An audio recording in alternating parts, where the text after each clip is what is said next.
Tonight, we're diving into the strange and sorrowful history of Alia Atreides, the younger sister of Paul, and perhaps the most tragic figure in all the world of Dune.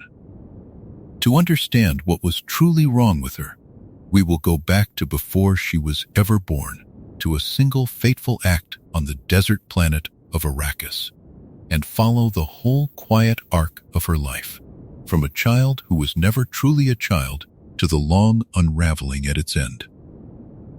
Settle in now, let your shoulders soften, and let the room around you grow dim and warm.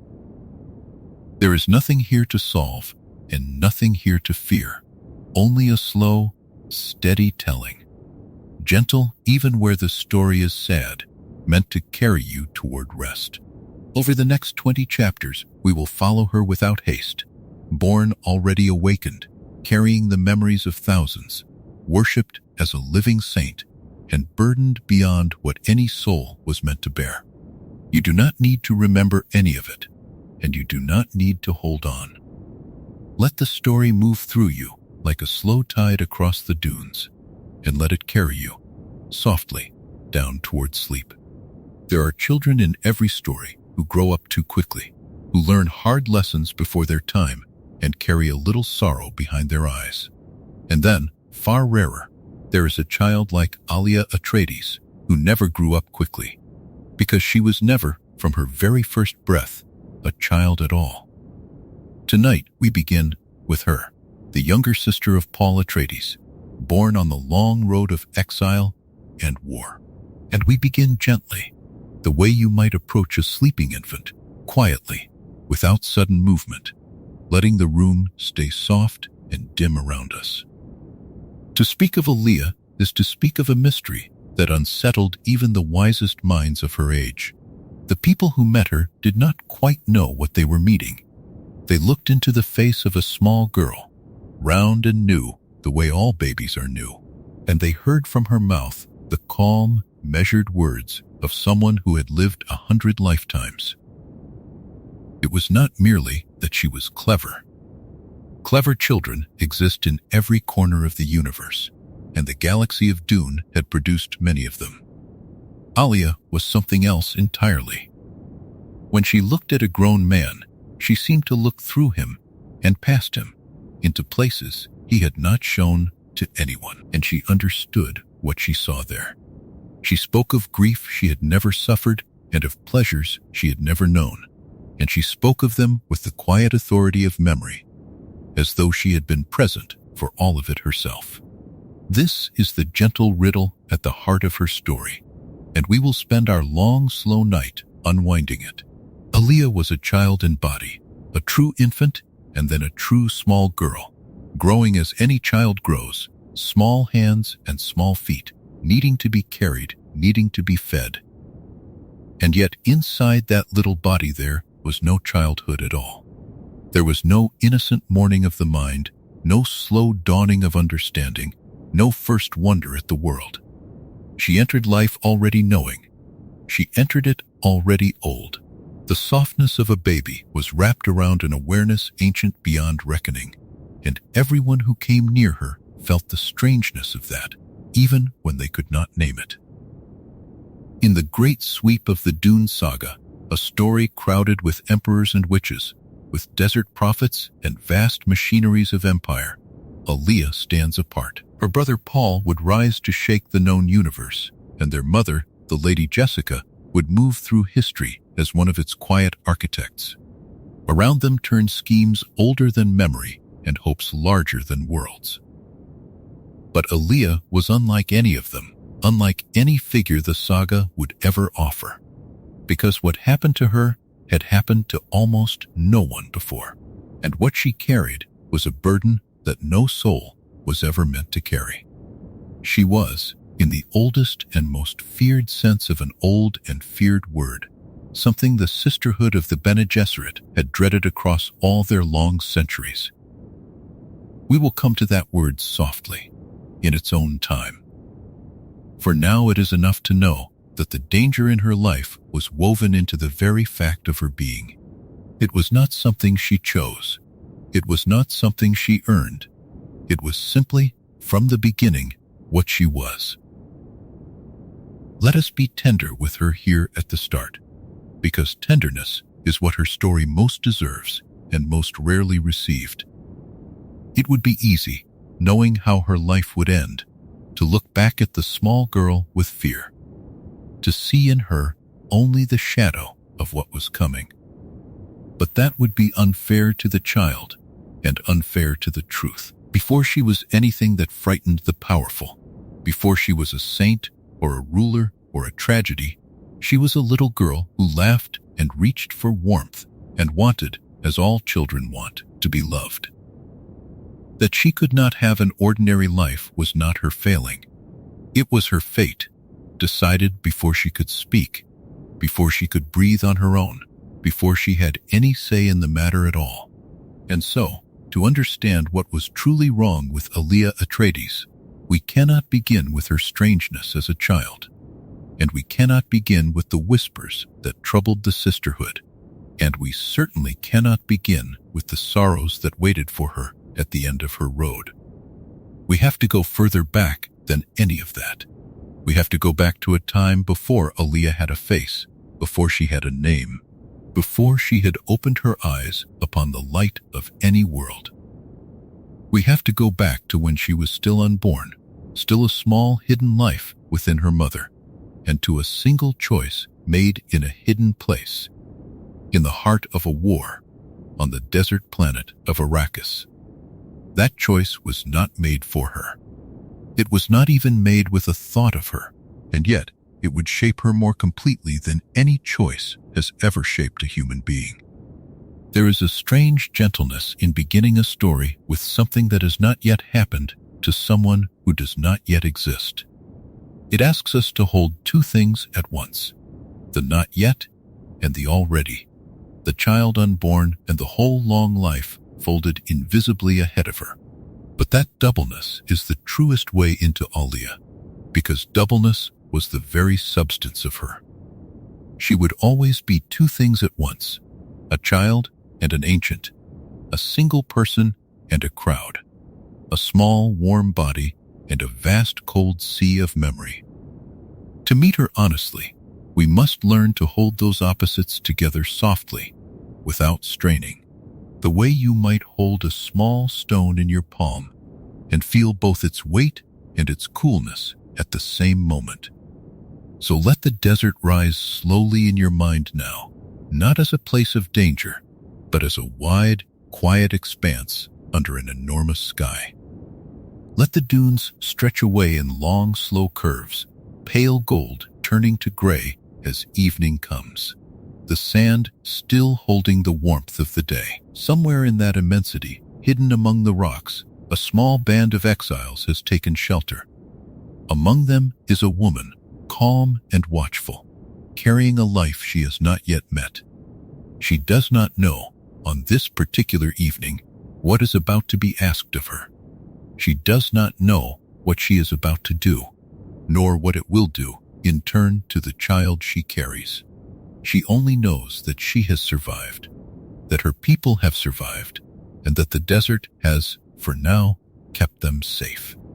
We will stay with the softness of that not knowing for a moment longer, because it is one of the last unknowing moments in Alia's story, and there is a mercy in it. After this, so much will be known, too much will be known, more than any mind should hold. But here, still, there is a woman resting in the dusk with a secret life inside her, and the future has not yet come for either of them. Let that quiet hold you as you settle deeper. There is nothing to fear in it. There is only a mother and an unborn child and a great patient desert, waiting together for the night. It is worth saying, softly, that this is why we begin so far from the child herself. Alia's true beginning lies earlier than any memory, in an hour she could not remember and did not choose, and everything she would later become was already gathering in the dark long before she opened her eyes. To understand her with kindness, we have to understand that hour, and so we let the desert hold us here. at the very edge of her life, where the great change has not yet happened, and the small warm secret still sleeps, unknowing, inside her mother. Up next in Chapter 2, The Water of Life and the Womb, we will follow the Lady Jessica into the hidden heart of that desert and see how a sacred and terrible act, meant for her alone, reached quietly through her body and changed the unborn Alia forever. On the desert planet of Arrakis, among the Fremen who lived hidden in the deep places of the sand, there was a substance so sacred and so dangerous that it stood at the very center of their most secret rite. They called it the Water of Life. It was not water as you or I would think of water, cool and clear and simple. It was a poison, a fierce and deadly liquid drawn from the body of a drowned sandworm, the exhalation of the great beast as it died in the flood the Fremen made for it. In its raw form, it could kill a person outright, and it killed many. And yet, within the body of one rare kind of woman, it could be changed. It could be transmuted, turned from death into revelation. And the woman who accomplished that transformation would rise from it altered forever. No longer merely herself, but a reverend mother, keeper of the sisterhood's deepest inheritance. The Lady Jessica had come to Arrakis as a great lady, mother to Paul, companion to a fallen duke, and she had been trained since girlhood in the disciplines of the Bene Gesserit. She knew what a reverend mother was. She knew the price of becoming one, and she knew the risk. To take the water of life into the body was to gamble with death for the chance at a terrible awakening. If she failed, the poison would simply kill her. If she succeeded, she would change the poison within her own flesh, rendering it safe for the tribe to drink in their gatherings, and she would herself be flooded with something no ordinary mind could hold. And so, in the hidden heart of the desert, surrounded by the Fremen who needed her to do this thing, Jessica lifted the sacred poison and drank. But here is the quiet, fateful truth that turns this whole story, and we must say it gently, because everything sorrowful that follows flows from it. When Jessica drank the water of life, she was not alone in her body. She was pregnant. The small hidden life we left resting in the dusk, the unborn Alia, was there within her, only a few months formed, a tiny thing not yet ready for the world. And the sacred poison and the vast change it brought did not stop politely at the edges of the mother. It could not. What entered Jessica entered the child. What transformed the mother reached, in the same moment, into the daughter she had not yet met. Consider, softly, what a fearsome thing this was, though Jessica did not intend it, and could not have prevented it. The ritual of the water of life was meant for a grown woman, fully trained, her mind armored by years of discipline, prepared through long study to withstand the flood that came with the transformation. Everything about the rite assumed an adult who had readied herself for it. Nothing about it, nothing at all, was meant for an unborn child who had never drawn a breath, whose mind had no defenses, no training, no walls, nothing but the first tender beginnings of awareness. The rite was a door built for a sisterhood, and it opened, without warning, upon a fetus. Jessica felt the change take her. She felt the presence within her that came with becoming a reverend mother, the vast inheritance passing into her from the woman who had held it before, the long chain of remembered lives reaching back and back. This was the burden and the gift of her order, an awakening the Bene Gesserit had refined across uncounted generations, and even for a trained adult, it was almost more than the mind could bear. She endured it, as she had been prepared to endure it.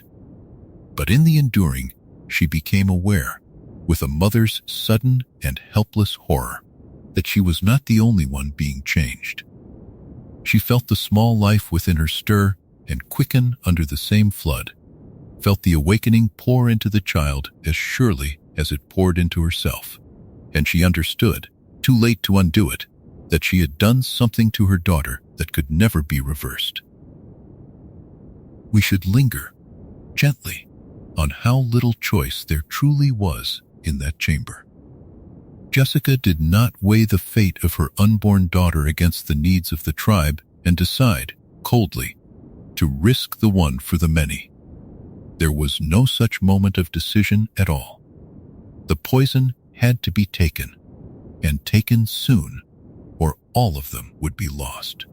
That the unborn child lay within her at that hour was simply the shape of things, a fact no one could change and no one could set aside. And so the change came, not as a choice against Alia, but as an accident of timing woven into an act of necessity. There is a particular kind of sorrow in a harm done through love, or through duty, or through the simple pressing need of a desperate hour. Jessica did not drink the water of life to injure her child.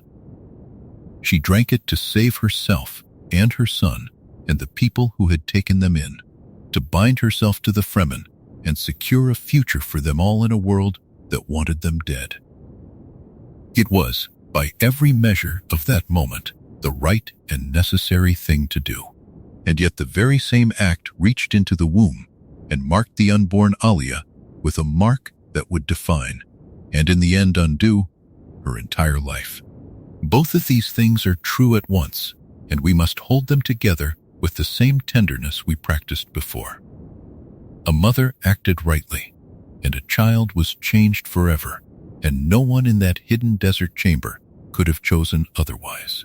Let us stay a moment with the strangeness of the womb in that hour. All around, in the dim rock chamber, the Fremen watched their new reverend mother pass through the ordeal, and they did not know, and perhaps could not have imagined, that a second transformation was unfolding in silence beneath the first. There was the visible change, the woman rising altered from the poison, and there was the invisible change, deeper and stranger, happening in the dark warmth where the child lay curled, too small to be seen, too new to understand, receiving into her forming mind the very flood that only the most disciplined adults were ever meant to receive.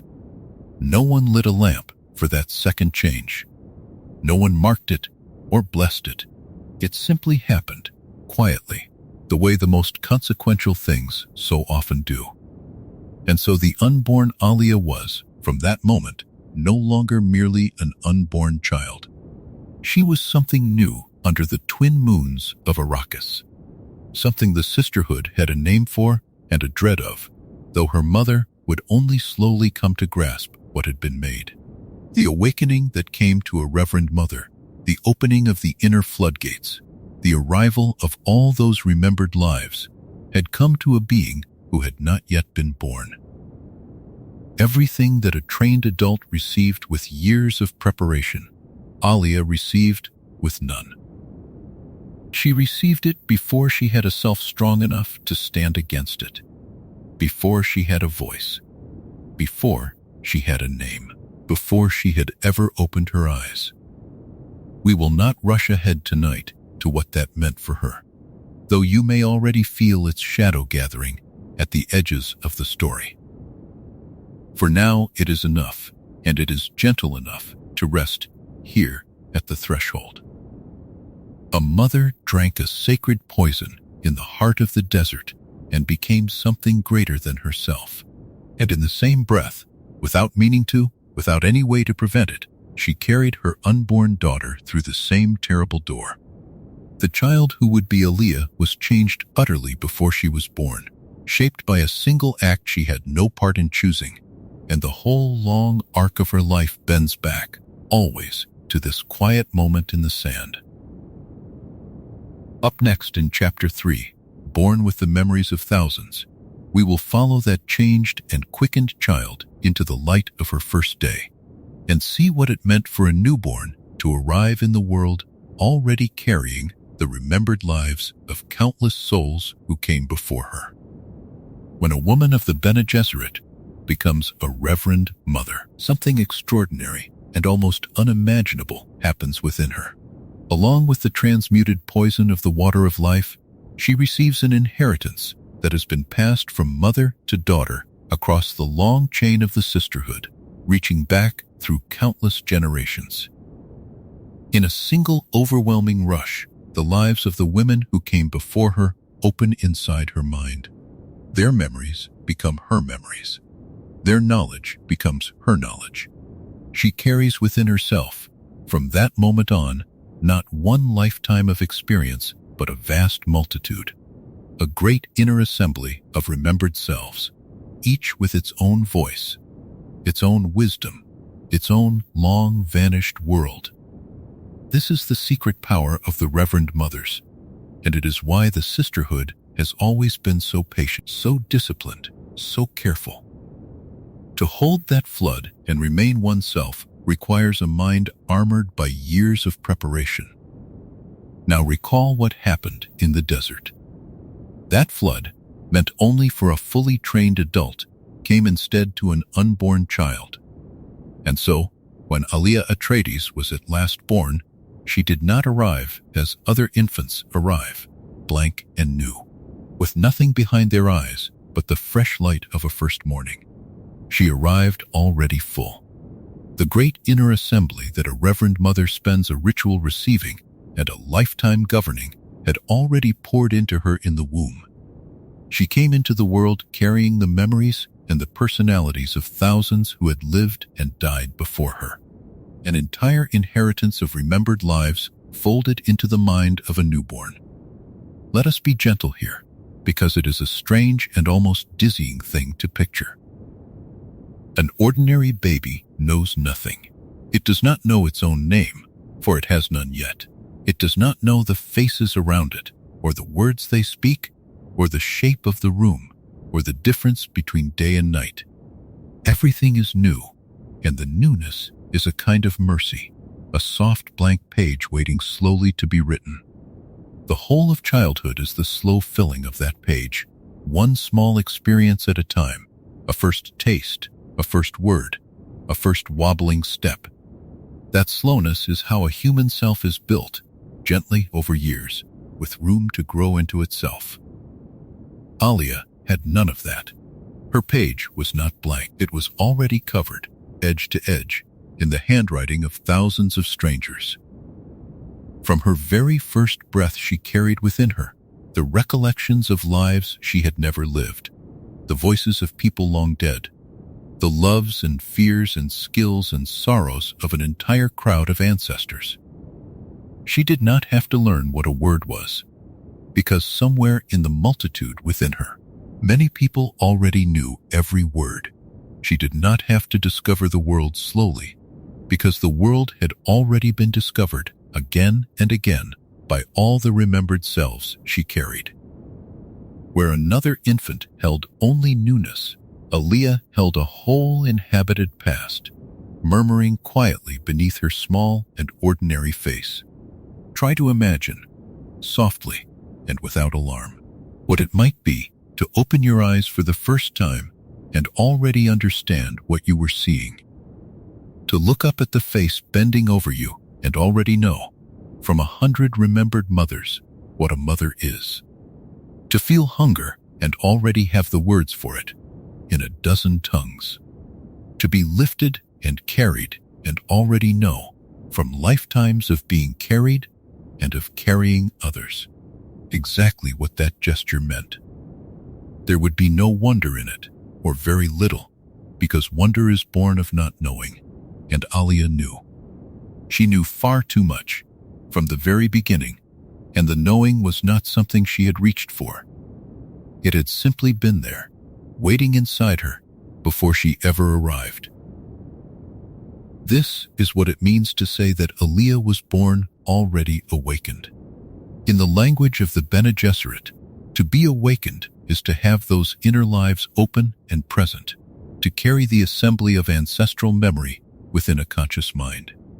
For a reverend mother, awakening comes late, after long training, as the culmination of a disciplined life. For Alia, awakening came first, before anything else, before a single lesson could be taught to her, before a single day of ordinary childhood could soften her into readiness. She was awake in the womb, and she was awake at her birth, and she would be awake in that crowded and multitudinous way for every day of the life that followed. Consider what a heavy gift this was, and how mixed a blessing. There was, without question, a kind of power in it. Alia had access to knowledge that no ordinary child, and indeed no ordinary adult, could ever possess. Within her lay the accumulated experience of thousands of lives, skills and understandings and hard-won wisdoms gathered across ages. In this sense, she was rich beyond measure, carrying a treasury of the human past inside her small frame.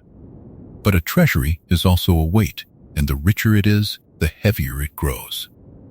To hold thousands of lives is also to be held by them, to be crowded by them, to be never, not for a single instant, truly alone within your own mind. For the sisterhood had learned, across their long history, that this inner multitude was not a quiet or a passive thing.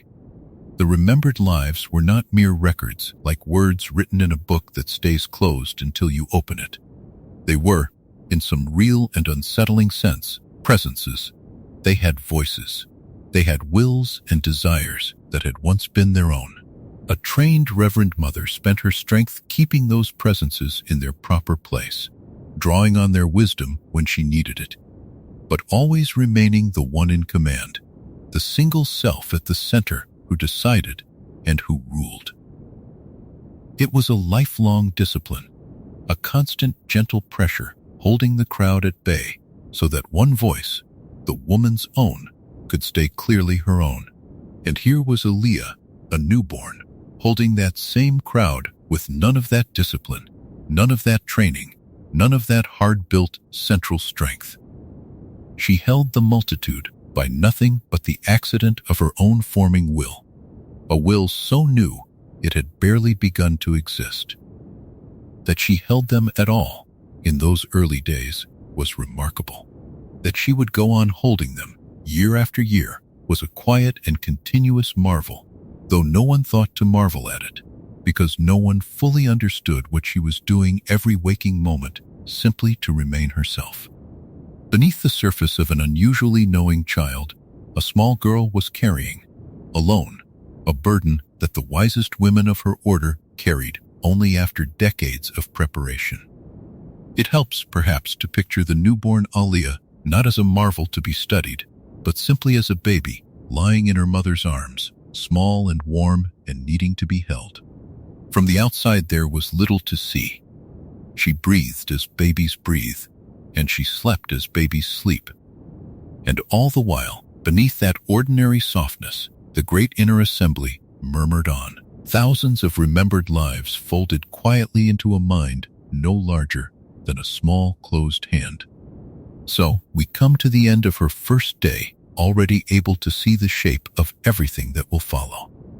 Alia was born, and the birth was ordinary in the way of births, a mother and a child, and the first cry in the desert air. But what had been born was not ordinary at all. It was a small human being who carried within her the memories of thousands, awakened before her time, full where other infants are empty, old where other infants are new. The great question of her life was already present in that first hour, unspoken and unanswerable.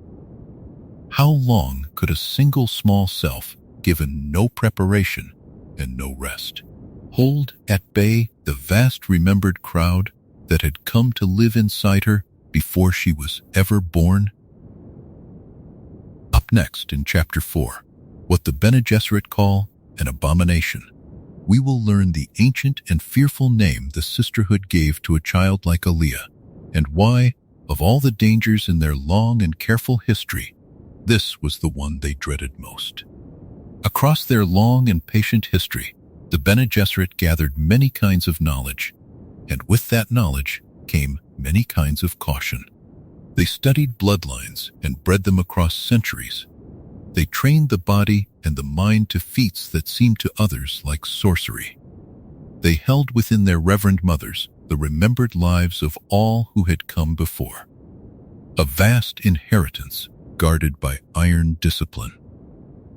And out of all that they learned, across all those careful generations, there was one thing they feared above almost every other, a single dreadful possibility for which they kept an ancient and heavy word. That word was abomination.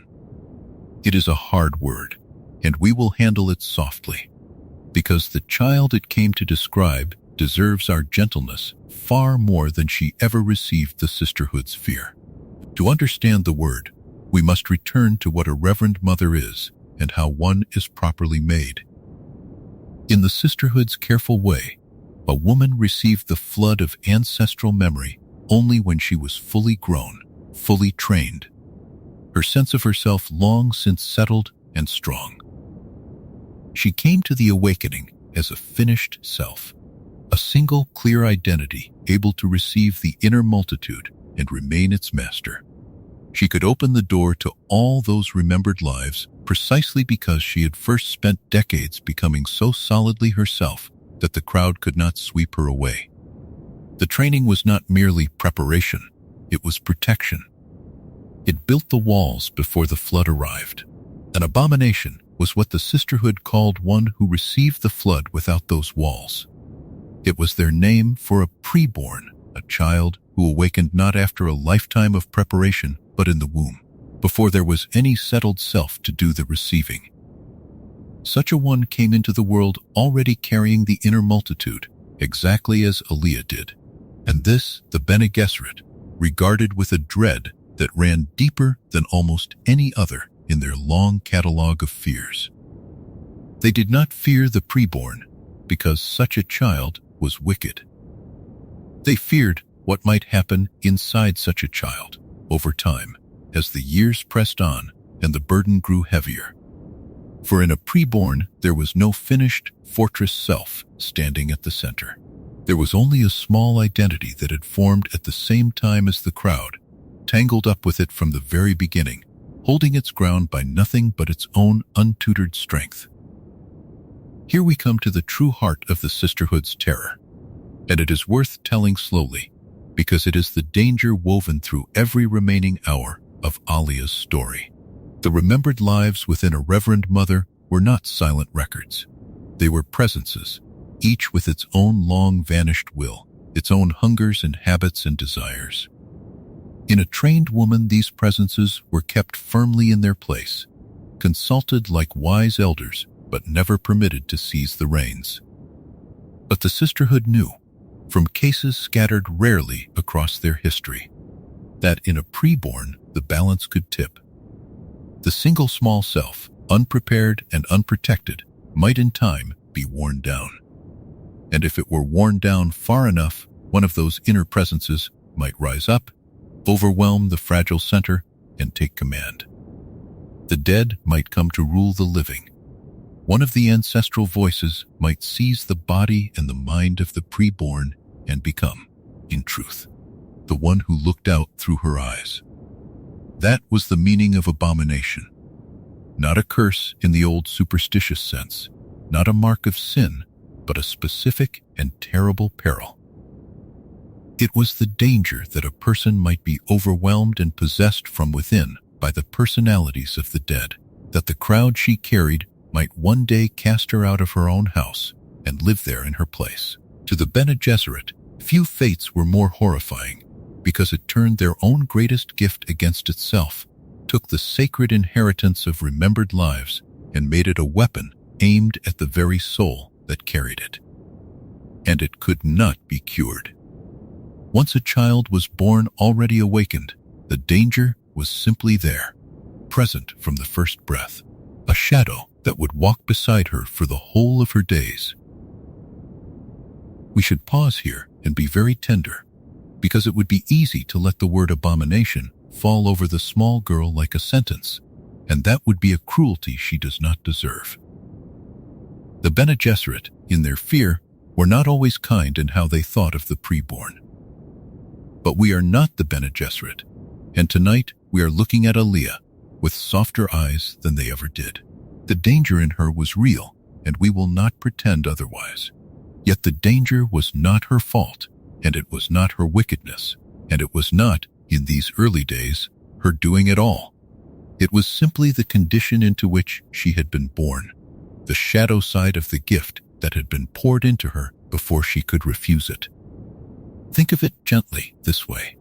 Alia carried within her a great crowd of the remembered dead, and among that crowd, unknown and unchosen, there might be presences of every kind, the wise and the gentle, but also, perhaps, the cruel and the ravenous and the strong. She did not select them. She could not send them away. They had come to her with the flood, all of them together, the whole tangled inheritance of a bloodline reaching back and back. And her task, the impossible task set for her before she had a name, was to hold that entire assembly in its place with nothing but the strength of a self that had never been given time to grow strong. Every day she remained herself was a quiet victory in a war no one had chosen for her. Every day the danger of abomination drew no closer was a day she had, somehow, held the line. For a long while, and it is a mercy to say it, she held. The small girl grew, and the fearful thing the sisterhood dreaded did not come to pass. The inner crowd murmured and pressed, but Alia remained Alia, distinct and present behind her own eyes, a single self at the center of the multitude. In this she was, in her own quiet way, extraordinary, achieving without training what trained women achieved only with enormous effort. But we know, because this is her history and not only her beginning, that the danger did not go away simply because it slept. It was patient. It was woven into her from her first breath, and it would wait, as such things wait, for the years to do their slow work, for loneliness and burden and exhaustion to wear at the walls of the self, until one far-off day the balance might finally begin to tip. And it is worth resting, for a breath, on how quietly heroic that holding was. The great deeds of Alia's family were loud ones, battles and prophecies and the fall of empires. But the deed that Alia performed every single day was silent and invisible, and it was, in its own way, as great as any of them. She kept herself. Against a crowd of the remembered dead, given no training and no rest, a small child simply went on being herself, hour after hour, year after year. No one praised her for it, because no one saw it, for it was a thing she simply was. So we leave this chapter holding both the fear and the tenderness together, as we have practiced all night. The Bene Gesserit had a hard word for what Alia was, and behind that word lay a real and lasting peril, the danger of being ruled from within by the dead. But behind the peril lay a child, holding steady against a burden no child was ever meant to bear, and holding, for now, remarkably well. The shadow was there from the start, and yet the little girl went on being a little girl, awake in her strange, crowded way, carrying her multitude quietly through the ordinary hours of a childhood that was never ordinary at all. Up next in Chapter 5, The Infant on the Battlefield, we will see that extraordinary child step out into the wide and dangerous world of Arrakis at war. A small girl speaking and acting with the mind of an adult, unsettling and awing everyone who dared to meet her ancient eyes. On the desert world of Arrakis, in the last long days of a bitter war, there moved among the fighters a small child who should not, by any ordinary reckoning, have been there at all. She was a little girl of only a few years, slight of frame, her dark hair bound close, her skin already touched by the sun and the dry wind of the deep desert. To look at her from a distance, one might have taken her for an ordinary daughter of the Fremen, one small figure carried along in the great movement of a whole people as they swept down out of the southern lands toward the northern city. But those who came near her, those who met her steady gaze, grew quiet and still, for there was something in her eyes that did not belong in the face of a child. They were the eyes of someone very old, someone who had already lived and loved and lost across many lifetimes, and they looked out upon the world with a calm and knowing patience that unsettled hardened warriors who had faced death 100 times and never once flinched.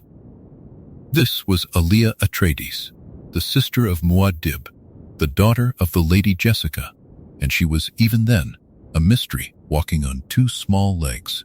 She had been born already awakened, carrying within her the remembered lives of thousands who had gone before, and so she had never truly known infancy at all. While other children her age were only beginning to shape their first clumsy words, Alia spoke in full and measured sentences, her voice light and childish in its tone, yet carrying thoughts that were centuries deep. She understood the plans of the war. She understood the grief of the mothers and the fear of the young men going out to fight. She understood far more than she ever said, and what she chose to say could stop a grown warrior in the middle of a breath. The Fremen did not know quite what to make of her, and so they did with her what people have always done with things they cannot explain. Some of them feared her quietly, making the small warding gestures of their old beliefs when she passed. Some of them loved her fiercely, seeing in her a sign that the desert itself had blessed their cause.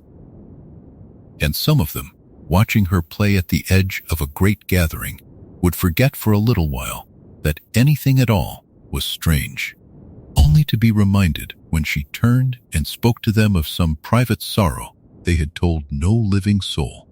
She knew things she had no way of knowing. She saw into the hidden corners of the heart. And yet she remained, in her small body, a child who liked warmth and stories and the nearness of her mother, a child who could still be tired and still be gentle. The war moved toward its final hour. Muad'Dib gathered the fighting men of the deep desert and rode the great sandworms down upon the northern city, where the Padishah emperor himself had come to crush the rebellion once and for all. A terrible storm came behind them, and the Fremen came out of that storm like a flood, and in the chaos of that last great battle, the little girl was taken.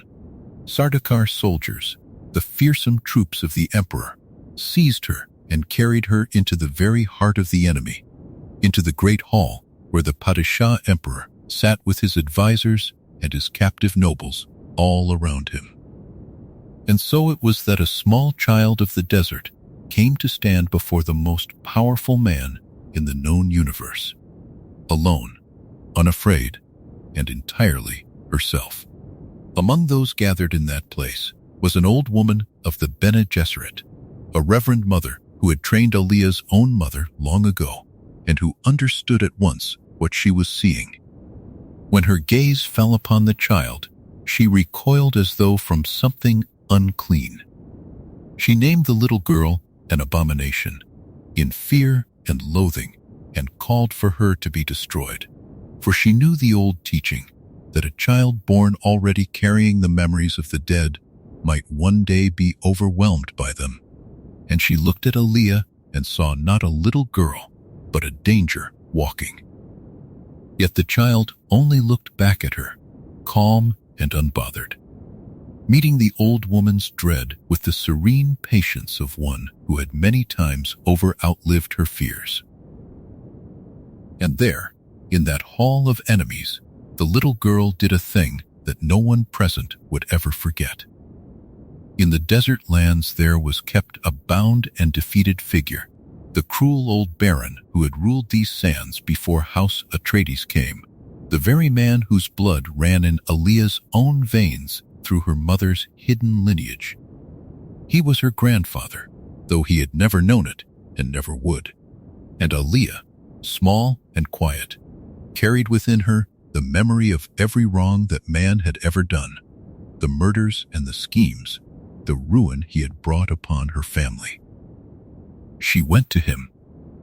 and with a tiny poisoned needle, the ancient and secret weapon of her order, she brought his long and dreadful life to its end.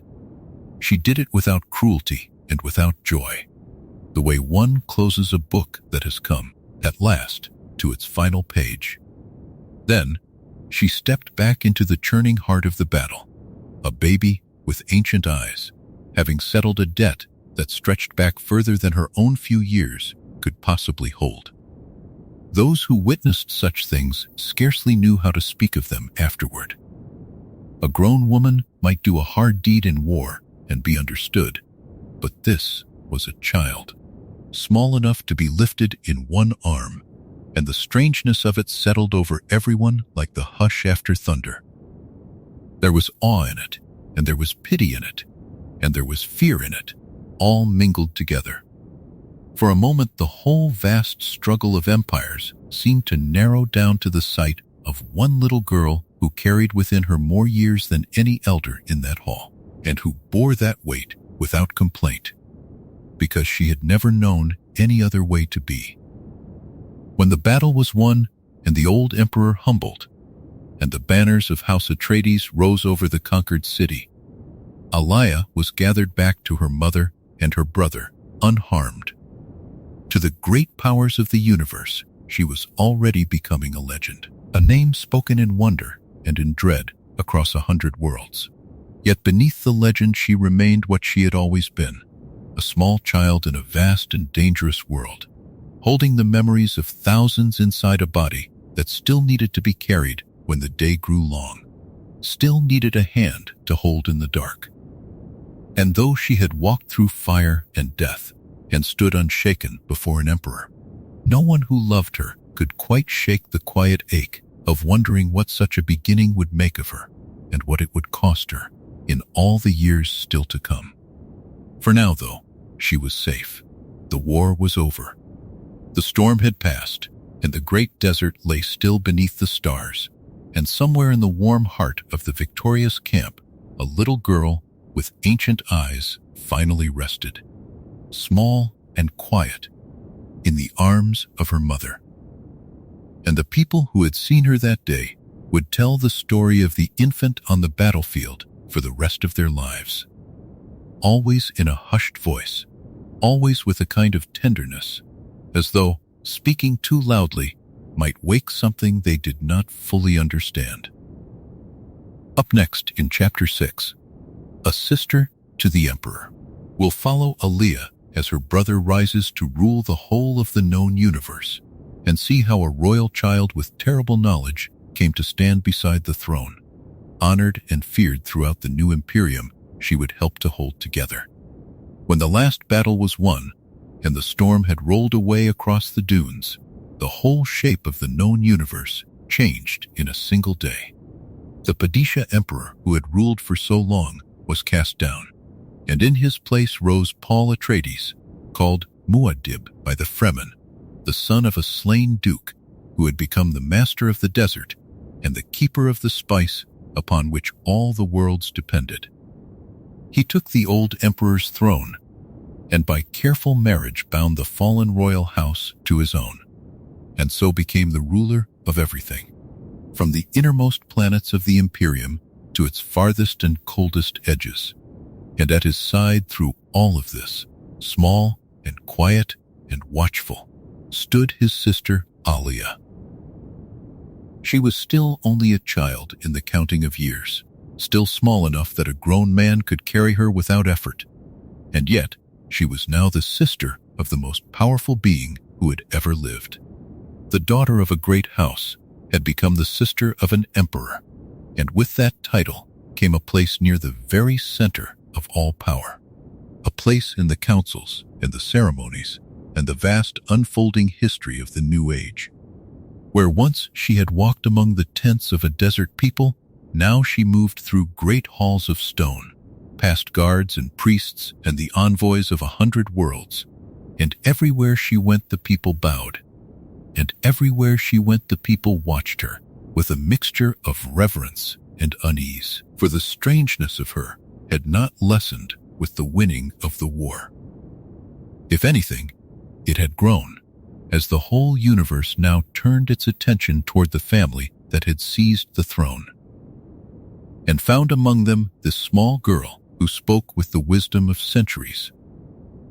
The great and the powerful came to the court of Muad'Dib, hardened rulers and clever schemers and proud nobles who had bent to no one, and again they found themselves unsettled by the child in their midst.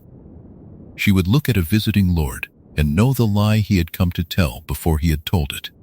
She would speak a few gentle words to a grieving widow and touch a wound so private that the woman had never named it aloud. She saw through masks. She read the hidden currents beneath the smooth surface of things. And though she was never cruel with what she knew, the mere fact that she knew it made the mighty of the Imperium afraid. Her brother trusted her, as he trusted almost no one else, for she alone shared something of what he carried. He had walked through his own fire, taken his own inner journey, and come out with a mind that reached across time and possibility in ways no ordinary person could follow. Alia did not see exactly as he saw, yet she was made of something like the same strange substance, awakened and ancient and set apart, and so brother and sister could speak to one another across a distance that shut everyone else out. In the vast loneliness of ruling the universe, each was, for the other, one of the very few who could truly understand. And so Paul kept her close and gave her honor and let her voice be heard in matters that shaped the fates of billions. Around them both there was rising a great and fervent faith. The Fremen and the countless faithful across the worlds had come to see Muad'Dib as more than a man, and his household as touched by the divine. And in this new religion, Alia was given a place of holiness all her own.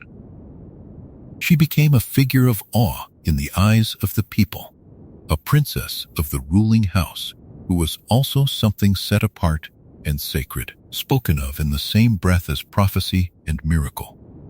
The priesthood that grew up around her brother's name looked upon the child with wonder, and the ordinary folk of 1,000 worlds who would never come within sight of her still whispered her name as one whispers the name of a saint.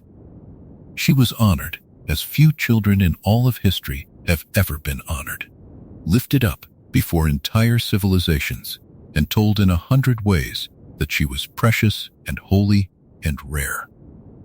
Yet honor and fear are close companions, and Alia was given both together in equal and unending measure. The same people who bowed to her also drew back from her. The same courtiers who praised her also watched her out of the corners of their eyes, wary of the ancient thing behind the young face. She lived surrounded by multitudes, attended and adored, and yet a quiet distance always remained between her and everyone around her, a distance no amount of reverence could close. They honored what she was. They feared what she was. And in the space between those two feelings, the child herself lived and grew, learning the shape of a world that would never quite let her simply belong to it. As the years turned, she took on more than a place of honor. She grew into a figure of real weight within the Imperium, one whose judgment was sought and whose presence carried authority. She sat in on the great councils. She observed the endless machinery of rule, the petitions and the disputes and the slow grinding of law across countless worlds. And because she carried within her the remembered wisdom of so many lives, she understood the workings of power with a depth that far outran her small body and her few years. Advisors twice her age and 3 times her age found themselves listening when she spoke, for what came out of the child's mouth was rarely childish and never foolish. She was becoming, before the eyes of the whole universe, one of the pillars upon which the new order rested. There was in all of this a strange kind of splendor. To be the sister of the emperor of the known universe, honored by billions, holy to the faithful, trusted by the one man who held it all together, was a station beyond the dreams of ordinary ambition. It was a height that most souls, could not have imagined even in their boldest dreaming, and it had come to her not through long striving, but simply through the accident of what she was, the strange and singular fact of her birth. And Alia met it with a poise that seemed almost impossible in one so young, moving through the great occasions of state with the composure of a being who had done such things many times before, in many other lives.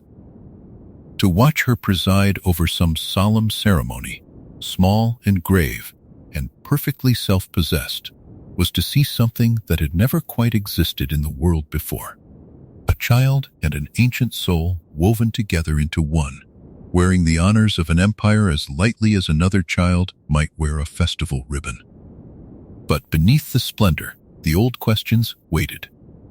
For all her honor, she was still a girl carrying a burden no throne could lighten.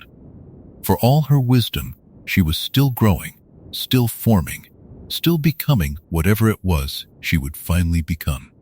The reverence of billions could not give her a friend her own age. The trust of an emperor could not still the crowd of voices she carried within. And the great and fearful watching of the whole imperium, which lifted her so high, also pressed upon her, day after day, in ways that even she, with all her borrowed centuries, could not fully name.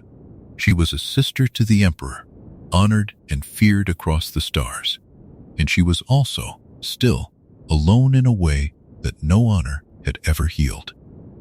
Up next in Chapter 7, Growing Up Among the Voices, we'll go inward, past the honors and the ceremonies, and listen with her to the great murmuring multitude of remembered lives she carried always within, the wisdom and the madness woven together, the crowd that meant she was never, even for a moment, truly alone. To understand the days of Alia Atreides, we must learn to imagine something that no ordinary person has ever felt. For she did not live her life alone inside her own head the way the rest of us do. From her very first breath, she carried within her a great multitude, the remembered lives of thousands who had come before her, mothers and grandmothers and their mothers before them, and countless others besides, stretching back and back through the long, dim corridors of the past. They were not simply facts she had learned or stories she had been told. They were presences, whole personalities, each with its own voice and its own hungers and its own hard-won wisdom, and they lived within her as a crowd lives within a great hall, murmuring, stirring, never entirely still. For a reverend mother of the Bene Gesserit, this inner multitude was a treasure and a strength, gathered slowly and by careful design in the fullness of a disciplined adult life. Such a woman came to her inner memories prepared, her mind trained and armored across many years, ready to receive the flood and to master it. But Alia had received the same flood as an unborn child, with no preparation at all. And so she had grown up not as a person who acquired the voices, but as a person who had never once been without them. They were as much a part of her days as her own breath. She woke among them. She moved among them. She fell asleep when she could to the low, unending sound of them, like a child trying to rest in a house that never fully grows quiet.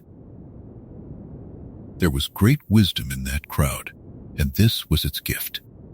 When Alia needed to understand the ways of medicine, there were within her women who had been healers, and their knowledge rose up to meet the need. When she needed to grasp the cold arithmetic of power, there were within her those who had schemed in courts and led in wars, and their hard experience was hers to draw upon. She could reach into her own depths and find, waiting there, the memory of nearly any human skill, any human sorrow, any human joy. In this way, she was richer than any scholar, for she had not merely read of the past, but held it living within her, and she could call upon the counsel of 1,000 lifetimes as easily as another child might call to a friend across a courtyard. Yet the very same crowd that made her wise also carried its shadow, And this was its danger. For among the many who lived within her, not all were gentle, and not all were kind. There were among them the cruel and the ruthless, the proud and the ravenous, souls who in their own lives had done terrible things, and who did not simply fall silent because they now dwelt inside a little girl. Wisdom and madness lived side by side in that inner multitude, mingled so closely that it was not always easy to tell which voice was offering counsel and which was seeking something darker. And a child, however remarkable, is a small vessel to hold so vast and so mixed a company. The teachers of the Bene Gesserit had feared exactly this, that one so young might one day be unable to keep the crowd in its proper place and might be swept under by the strongest and most hungry among them. For now, though, Alia held them. Day by day she learned to walk among her inner voices without being lost in them, to draw upon their wisdom without surrendering herself to their will. It was a discipline unlike any other, a constant quiet labor that never fully ended, and she performed it without anyone truly seeing. To those around her she seemed only a grave and thoughtful child, composed beyond her years. They could not see the endless inner work behind that composure, the steady effort of a small will holding a vast multitude in order, sorting the true counsel from the false, keeping the gentle voices near and the fierce ones at bay. She did this the way a person breathes, without ceasing and without applause, because to stop would have been to drown. And so she was never alone, not once, not for a single heartbeat of her strange and crowded life. When other children craved company, they had to go out and find it. When they wearied of company, they could retreat into the simple quiet of their own thoughts. Alia could do neither. She could not summon true solitude, for the crowd was always with her, and she could not find true companionship either, for the crowd was made of the dead, and the dead cannot hold a living hand or share a living day. She lived forever in a strange middle country, surrounded and yet unaccompanied, in the very fullest of houses and the very loneliest at once. Even in the deepest silence of the night, when the great halls of the palace lay still and everyone she loved was sleeping, she was awake in the company of thousands, and none of them could truly keep her company. There were mercies in it, and she learned to find them quietly, as a child learns to find the softest corner of a hard place. Among all those inner voices there were some that were warm, some that were patient, some that had loved deeply in their own faraway lives and could offer a kind of tenderness even now, reaching toward her across the great gulf that divides the living from the dead.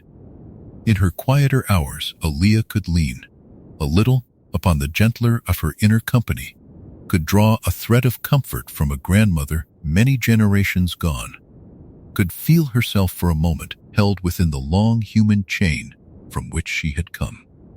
The multitude was not only a burden, it was also, in its way, a family beyond counting, and a child so set apart from the living could be forgiven for reaching, sometimes, toward the kindness of the dead. But a family that lives only inside you is a difficult family to have, and the effort of it never rested. As Alia grew, the discipline that kept the crowd in order grew more demanding, not less, for she was becoming stronger and more capable, and the voices within her seemed to press with greater force as though sensing her rising power. She met each day the great question that every preborn must meet, the question of who is truly master in this single crowded body, the living child or the clamoring dead. And every day, for now, her answer was the same.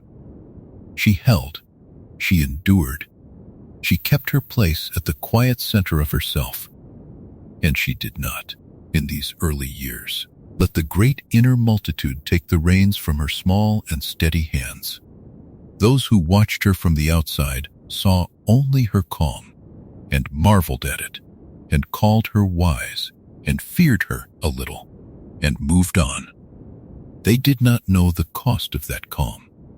They did not know that behind the serene face of the sister of the emperor there labored a small soul in ceaseless quiet struggle, holding a whole invisible nation in gentle order so that she might simply live her day. It was a heroism that made no sound and won no honors, performed over and over in the silence where no one else could go. And though she carried it without complaint, hour upon hour and year upon year, even the strongest labor wears at the one who bears it. And the long private work of never being alone was slowly, softly, teaching her the deepest loneliness of all.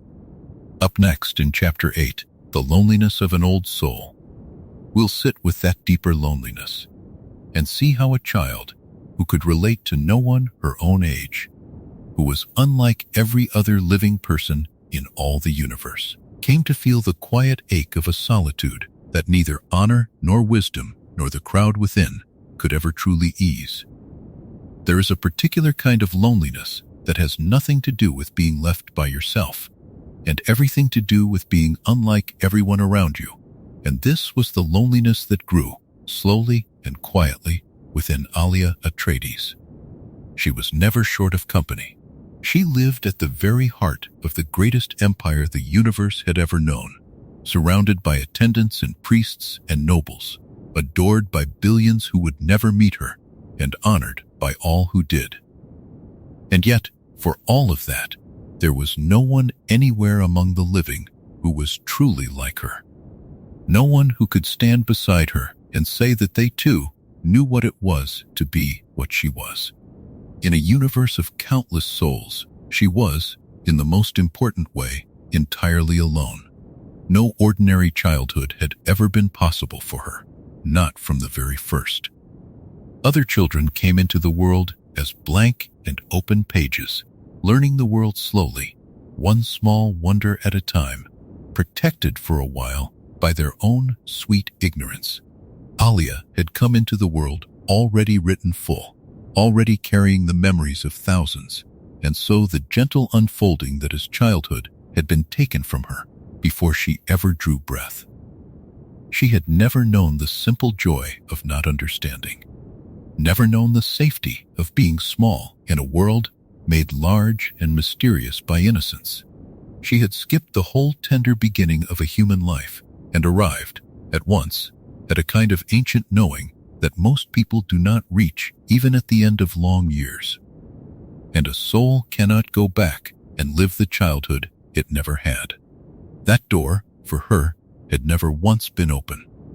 This set her apart from every child she might otherwise have played with. Imagine a little girl of the court, brought to keep Alia company, a sweet and ordinary child full of games and small secrets, and the bright, quick moods of the young. And imagine Alia beside her, a girl of the same size and the same age in years, and yet carrying within her the weariness and the wisdom of 100 lifetimes.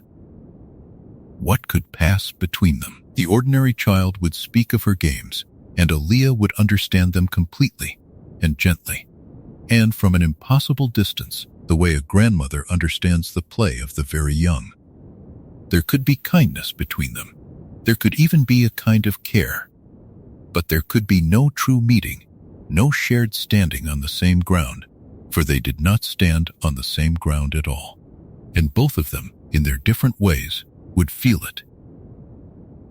So Alia could relate to no one her own age, and the older she grew, the plainer this became. The children drew back from her, sensing without words the strangeness that no one had to name for them to feel it.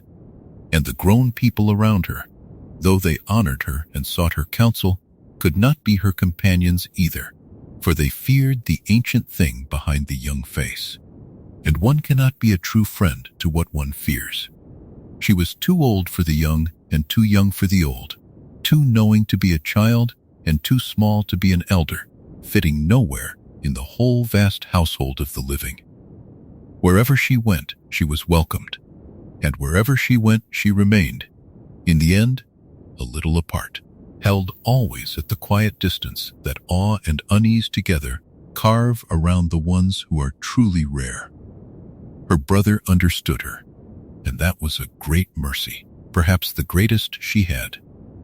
In him she had one soul who shared something of her strangeness, one person before whom she did not have to hold herself apart. But even that mercy had its edges, for he was the ruler of everything, burdened beyond measure, walking his own lonely and terrible road through the futures he could see, and he could not be always at her side, nor could he give her the one thing she most lacked, which was simply someone who was like her and who was also free. Their bond was real, and it was precious, and still it could not fill the whole of the emptiness, for two lonely people, however close, do not make an ordinary world between them. They only make a smaller and warmer loneliness that they can share. And so, the isolation did its slow and patient work. It was not a sudden wound, but a long weathering, the way wind and sand will wear even the hardest stone if they are given years enough. Day after day, Alia met the world from behind an invisible wall she had never asked for and could never take down. Day after day, she gave her wisdom and her presence to people who could not, in turn, truly reach her. She was praised, and she was feared, and she was needed, and beneath all of it she was, quietly and constantly unmet. No one shared her strange condition. No one had walked her road. No one could sit with her in the deepest room of herself, where the multitude murmured and the great singular fact of her existence pressed down, and simply understand and stay. There is a hunger in every living soul to be known by another, to be seen as we truly are and welcomed anyway. And this hunger Alia carried like everyone else. For beneath all her borrowed centuries, she was still a person, still tender, still reaching. But the very thing that made her extraordinary was the thing that kept that hunger from ever being fed. To be known, one must be like enough to another that they can find their way in. And Alia was like no one. She was the only one of her precise kind who walked freely among the living. And so the door that opens between two ordinary hearts could never quite open for her. No matter how many hearts surrounded her, no matter how brightly they burned with reverence and love, she bore it, as she bore so much, with a grace that hid the weight. And only rarely did anyone glimpse, for a passing moment, the tired old sorrow that lay behind her calm. To those who watched her, she seemed serene, self-possessed, content in her singular place at the summit of the world. They did not see how the long loneliness pressed at the seams of her, how it left her more and more alone with the crowd within, how, deprived of true companionship among the living, she leaned ever more upon the company of the dead. For when the living cannot reach you, the voices that are always with you grow, by simple nearness, more and more into your world. And this was a quiet danger, for those inner voices were a mixed and perilous company, and the more a lonely soul turned toward them for the closeness she could find nowhere else, the deeper into their country she went. None of this happened all at once. It was the softest of erosions, invisible from the outside, gentle even to her, and for a long while it changed nothing that anyone could name. She rose each morning to her honors and her duties, and she met them well, and the empire went on, and the child who was never a child grew slowly toward the woman she would become. But the loneliness was there beneath it all, faithful and unhurried, patient as the sand itself, wearing at her the way the great desert wears at everything given over to its long and silent keeping. And in the years to come, the marks of that long wearing would begin, quietly, to show. Up next in Chapter 9, Saint Alia of the Knife, we'll see how the Fremen and the faithful came to revere her as a living saint, a holy figure lifted higher still above the ordinary world, and how the great weight of such worship pressed down upon a soul already carrying far more than any one heart was ever meant to bear. There is a kind of love that can weigh as heavily as any burden, and Alia Atreides came to know it early. Tonight, we settle into that strange truth, the way a devotion offered with open hearts can press down upon the one who receives it, until she can scarcely breathe beneath the gift. For the Fremen of Arrakis, and the countless faithful who came after them, did not simply admire the little sister of their emperor. They revered her. They came, in time, to call her Saint Alia of the Knife, and in that name lay both an honor and a slow, quiet sorrow. To understand how a child became a living saint, we must remember the desert people who first knew her. The Fremen were a folk shaped by hardship, by the endless thirst of Arrakis, by centuries of waiting for a prophecy they half believed and half feared. When Paul Atreides rose among them as their Mahdi, their promised one, the whole architecture of their faith bent toward the family that had come out of the off-world dark to fulfill it. And there, always at the edge of the legend, stood the girl. She was small, with the deep blue eyes that spice gives to those who breathe it every day of their lives. Yet, when she spoke, ancient patience moved behind her words, and the Fremen, who could read a person the way they read the wind over a dune, felt the presence of something they had no name for. They had prophecies for many things, but not truly for her. And so, they made one. They wove her into their belief as a holy figure, a saint born already knowing, a child touched by the deep places of the universe. Her part in the great battle against the old emperor and the Harkonnens only deepened the legend. It was Alia who, as a small child, had slipped through the corridors of a captured fortress and dealt death to the cruel old man who was, though the Fremen scarcely grasped the full horror of it, her own grandfather. From that deed came the second half of her holy name, Saint Alia of the Knife. The very blade that had ended a monster became, in the songs of the faithful, a sacred thing, an emblem of divine justice carried in a tiny hand. Let us be gentle here, for the truth beneath the legend is tender. The Fremen were not wrong to sense that Alia was extraordinary. They only misunderstood what her extraordinariness cost her. They saw wisdom and named it holiness. They saw a child who spoke of death and eternity with calm, and they believed she stood nearer to God than they could ever come.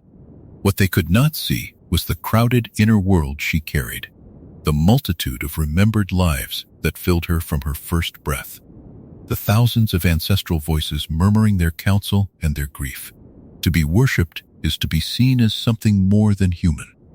But Alia had spent her whole existence longing, in some hidden corner of herself, simply to be human at all. The temples came slowly, then all at once. Where the priesthood of Muad'Dib rose to govern the souls of 100 worlds, Alia was given her own place within it. She became a figure of the cult, a saint with living breath, and the faithful pressed their prayers toward her as readily as toward her brother. Pilgrims crossed the void between stars to look upon her. They wept at the sight of her. They believed that to be near her was to be near the sacred, and in their longing they reached toward her with a hunger that no single soul could ever satisfy. She was expected to be flawless. She was expected to be serene. She was expected to carry their hopes and never falter. For saints do not falter, and a saint who bleeds is a wound in the faith of millions. Consider what this asked of her. A person who is loved as a person may be forgiven their bad days, their weariness, their small human failures. But a saint is loved as an idea, and an idea cannot be tired. When Alia moved among the crowds, she felt their eyes upon her not as a girl among her people, but as a vessel, a holy object, a thing that belonged to their belief rather than to herself. The reverence that surrounded her formed a wall, invisible and unbreakable, between her and every ordinary comfort. No one prayed to a saint for friendship. No one asked a living goddess to simply sit beside them in the quiet and share the smallness of being alive. And so the worship, offered in love, arrived in her as a further loneliness. She had already known the isolation of the old soul, the impossibility of finding a companion who could meet her across the gulf of all she remembered. Now that gulf was widened by devotion itself. The more they lifted her up, the further they placed her from the plain ground where friendship grows.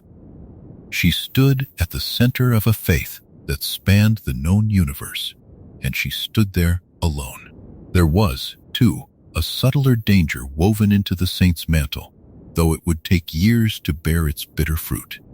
To be told, day after day, that one is holy, that one is nearer the divine than any other, is a thing that can quietly reshape a soul. The faithful meant only love.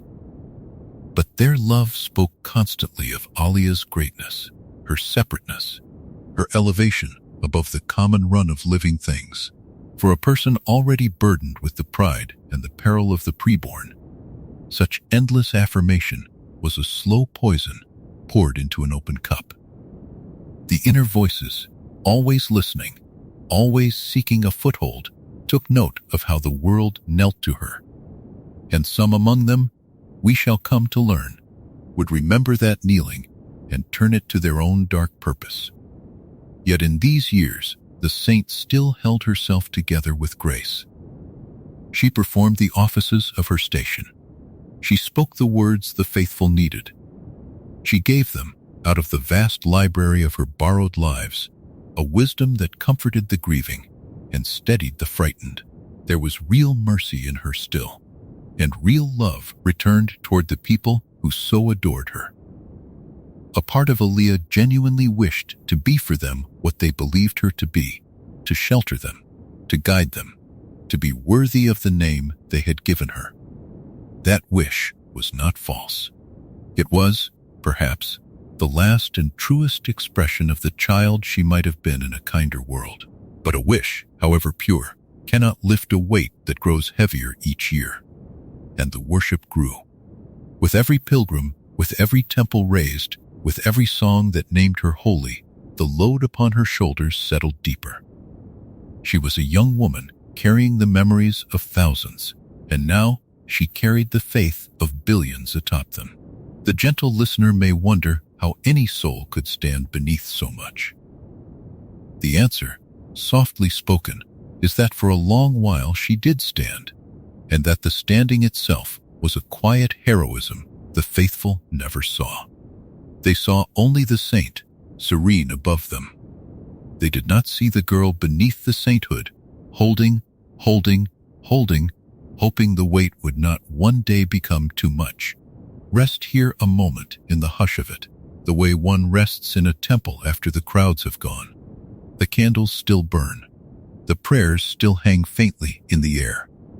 And at the center of all that longing stands a young woman who was given every honor a world could give, except the one she needed most, which was simply to be allowed to be ordinary. That was the price of Saint Alia of the Knife, paid quietly, out of sight, year upon patient year.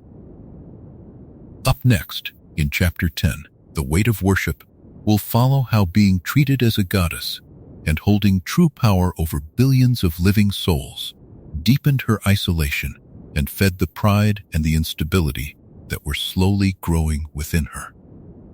There is a difference between being loved and being worshipped, and there is a further difference still between being worshipped and being obeyed. Tonight, we rest with the heaviest of the three, for Alia Atreides came at last to hold not only the prayers of billions, but power over their lives, real authority, the kind that decides and commands and is not questioned. To be a saint is to be lifted above the crowd. To be a saint who rules is to be lifted so high that the ground beneath ordinary living can no longer be seen at all. In the imperium that Paul Atreides built, the family of Muad'Dib stood at the summit of everything. The old order of the great houses had been broken and remade. The priesthood spread the faith across 1,000 worlds, and behind the faith stood the terrible power of the Fremen legions, who had swept out of Arrakis in a holy war that reshaped the known universe. Within this vast machinery of belief and force, Alia was no mere ornament. She was given true office, true weight, a hand in the governing of worlds. She sat among the councils. She held authority that reached across the void to touch the lives of people she would never see. When she spoke in her official voice, planets listened. Let us think softly about what such power does to a soul, and especially to a soul already so strangely made. Most people are held gently in place by the small resistances of daily life. They are contradicted by friends, corrected by elders, humbled by the simple fact that the world does not bend to their wishes. These little frictions are not cruelties. They are the quiet hands that keep a person balanced, that remind each of us that we are one among many. But for Alia, those hands fell away one by one. Who would contradict a living saint? Who would correct a goddess? Who would tell the sister of the emperor, the woman revered from star to star, that she was merely human and might be wrong? So the frictions vanished, and with them went a kind of safety she had never known she needed. The worship had already built a wall between her and ordinary friendship. Now, power built a second wall, higher than the first. For those who came before her came not as equals, but as supplicants. They bowed. They flattered. They watched her face for the smallest sign of her wishes and hurried to fulfill them. Even those who loved her, and many did, could not help but love her from below, looking up, and there is no companionship to be found when every face is tilted upward in reverence or in fear. The isolation deepened then, in a way that even the loneliness of her old soul had not prepared her for. She had long been unable to find a peer among the living, for none carried the crowd of remembered lives that she did. Now she could not find a peer among the powerful either, for she stood at the very top, and the top of the world is the loneliest ground there is. She was surrounded always. She was never accompanied. Attendants filled her halls. Priests sought her blessing. Petitioners crowded her doorways, and through all of it she moved alone, a young woman with ancient eyes, holding a scepter that no one could share. Now here is the tender danger, spoken gently so as not to trouble the quiet of the night. Power offered to a wounded soul does not heal the wound. It feeds whatever is already growing there. In Alia there grew, as there grows in every preborn, a seed of pride and a seed of instability, planted in the womb along with all those ancestral memories. For years she had held these in check by discipline, by love, by the sheer effort of her will. But worship whispered to the pride, telling it that it was justified, that she truly was above others, that the reverence of billions could not be wrong. And power fed the instability. For a mind that need never bend to another mind loses, little by little, the habit of bending at all. Consider how gently the change would come. Not as a fall, but as a settling. Each day the world agreed with her. Each day her wishes became commands, and her commands became reality. A person cannot live inside such constant agreement without some part of them beginning to believe that their own judgment stands beyond correction. This is not wickedness. It is a very human softening.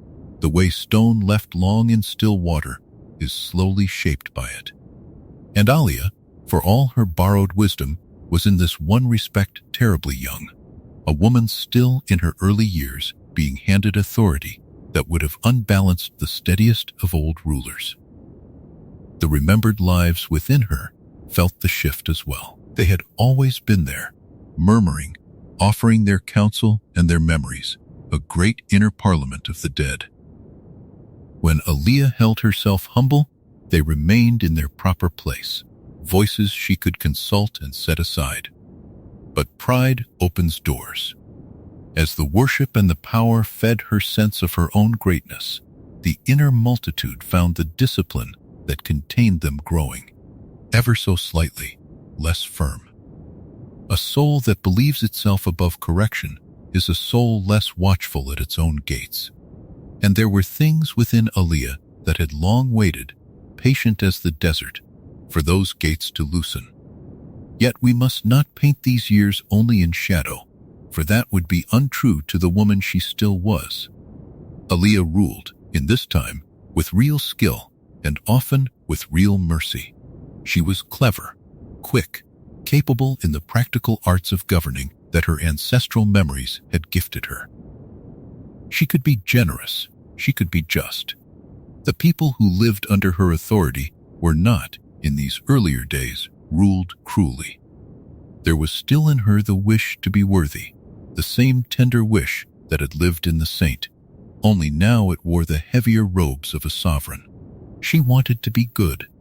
She wanted the power to serve rather than to swallow her. And for a long season she held that balance, and the Imperium did not know how narrow the ledge was on which its royal saint was walking. But balance held by will alone is a tiring thing, and no one can hold it forever without rest. Alia had no rest. She had no equal to lean upon, no friend to steady her, no ordinary life to return to at the day's end and set her burdens down. She had only the endless upward gaze of the worshipful, the endless obedience of the powerful, and within her the endless murmuring of the dead. Power and worship together had built her a throne so high that she sat above all human help, and there she governed the fate of billions while, quietly and unseen, the pride grew and the discipline thinned, and the old inner voices leaned a little closer to the loosening gate. Rest here a while in the great silence of that high place. Picture the throne room after the petitioners have gone, the tall doors closed, the lamps burning low. A young woman sits alone with the weight of worlds upon her, and the only company she has is the crowd inside her own mind. She did not choose this height. It was given to her, layer upon layer, honor upon honor, until she could no longer find the way back down to the warm and ordinary ground. And still, in these years, she held. Still she governed. Still the goodness in her reached toward the people she ruled. The listener may hold that image kindly, for the harder turnings are yet to come. And for now, she stands, tired and proud and lonely, at the summit of everything. Up next in Chapter 11, The Regency After Paul, we'll follow how, when her brother walked at last into the desert, Alia took up power as regent for his children, ruling the whole empire while her inner struggle worsened far from any watching eye. Every story of Alia Atreides turns upon a single quiet moment, and it is not a moment of hers at all, but of her brother's. For there came a night when Paul Atreides, blind and grieving and wearied beyond the strength of any living man, walked out alone into the great desert of Arrakis and did not return. Tonight, we rest beside the empire he left behind, and beside the young woman who was suddenly asked to hold it. When Paul walked into the sand, the weight of the known universe came to rest upon Alia's shoulders, and she took it up as regent, ruling in the name of children not yet grown, while within her the long struggle worsened where no one could see. Let us tell the leaving gently, for it was a sorrowful thing. Paul had been struck blind by a stone burner in the closing days of his reign, and though the spice and his own strange sight let him move for a time as if he could see, his heart had been broken long before his eyes.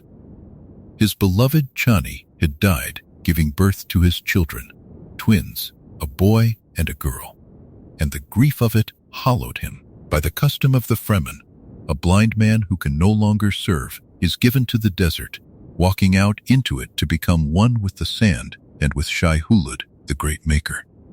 And so Paul went. He gave himself to the emptiness he had spent his whole life trying to see beyond, and he left behind a throne, a faith, an empire of 1,000 worlds, and 2 infants who would one day inherit it all. Those infants were Leto II and Ganima, the children of Muad'Dib. They were far too young to rule. And so, by the order of things, and by the will of the priesthood, the regency fell to Alia. She would govern the Imperium in their name until they came of age. She would hold the throne not for herself, but in trust, a guardian of power rather than its owner. It was a role that asked for the steadiest of souls, the most selfless of hearts, a ruler who could wield absolute authority and yet remember, always, that it was borrowed and must one day be given back. It asked, in short, for a person free of the very burdens that Alia carried in such terrible abundance. Consider the shape of her new life. Before, she had held great power, yet always beside her brother, in the shadow of his overwhelming presence. Paul had been the center, the Mahdi, the axis of the faith, and Alia had stood near him, mighty but not alone at the summit. Now the center was gone. There was no brother to consult, no equal in blood and burden to share the impossible knowledge of what they were. She had lost the one person in all the universe who came nearest to understanding her. For Paul too had walked among visions and voices. Paul too had carried more than a single life should carry. With him gone into the sand, Alia was left the loneliest she had ever been, and yet also the most powerful, holding the whole Imperium in her 2 hands, with no one above her and no one truly beside her. The regency was, on its surface, a time of order. Alia governed with the great machinery of the Atreides state, the priesthood, the Fremen legions, the vast apparatus of Muad'Dib's faith. Decrees went out under her authority. Worlds obeyed. The pilgrims still came to Arrakis, and the temples still burned their offerings, and to the ordinary eye, the empire stood as firm as ever, ruled by the holy sister of the departed emperor in the name of his sacred children. There was a great and solemn dignity to it. She sat where her brother had sat. She spoke where he had spoken. She held the desert planet, and through it, the destiny of humankind. But the true story of the regency did not unfold in the throne room or the temple. It unfolded within her, out of sight, in the crowded chambers of her own mind. For the loss of Paul had removed the last steadying hand, and the fullness of unshared power had settled upon a soul already strained near to its limit. The pride that the worship had fed, the instability that the authority had nourished, now had no counterweight at all. There was no brother to temper her.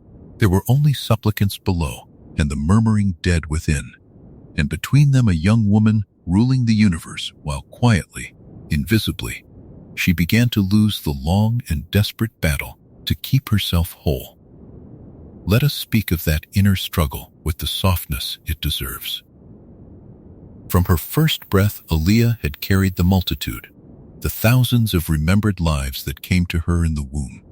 To live at all, she had needed to hold them in their place, to be the one true voice among the many, the living self who governed the parliament of the dead.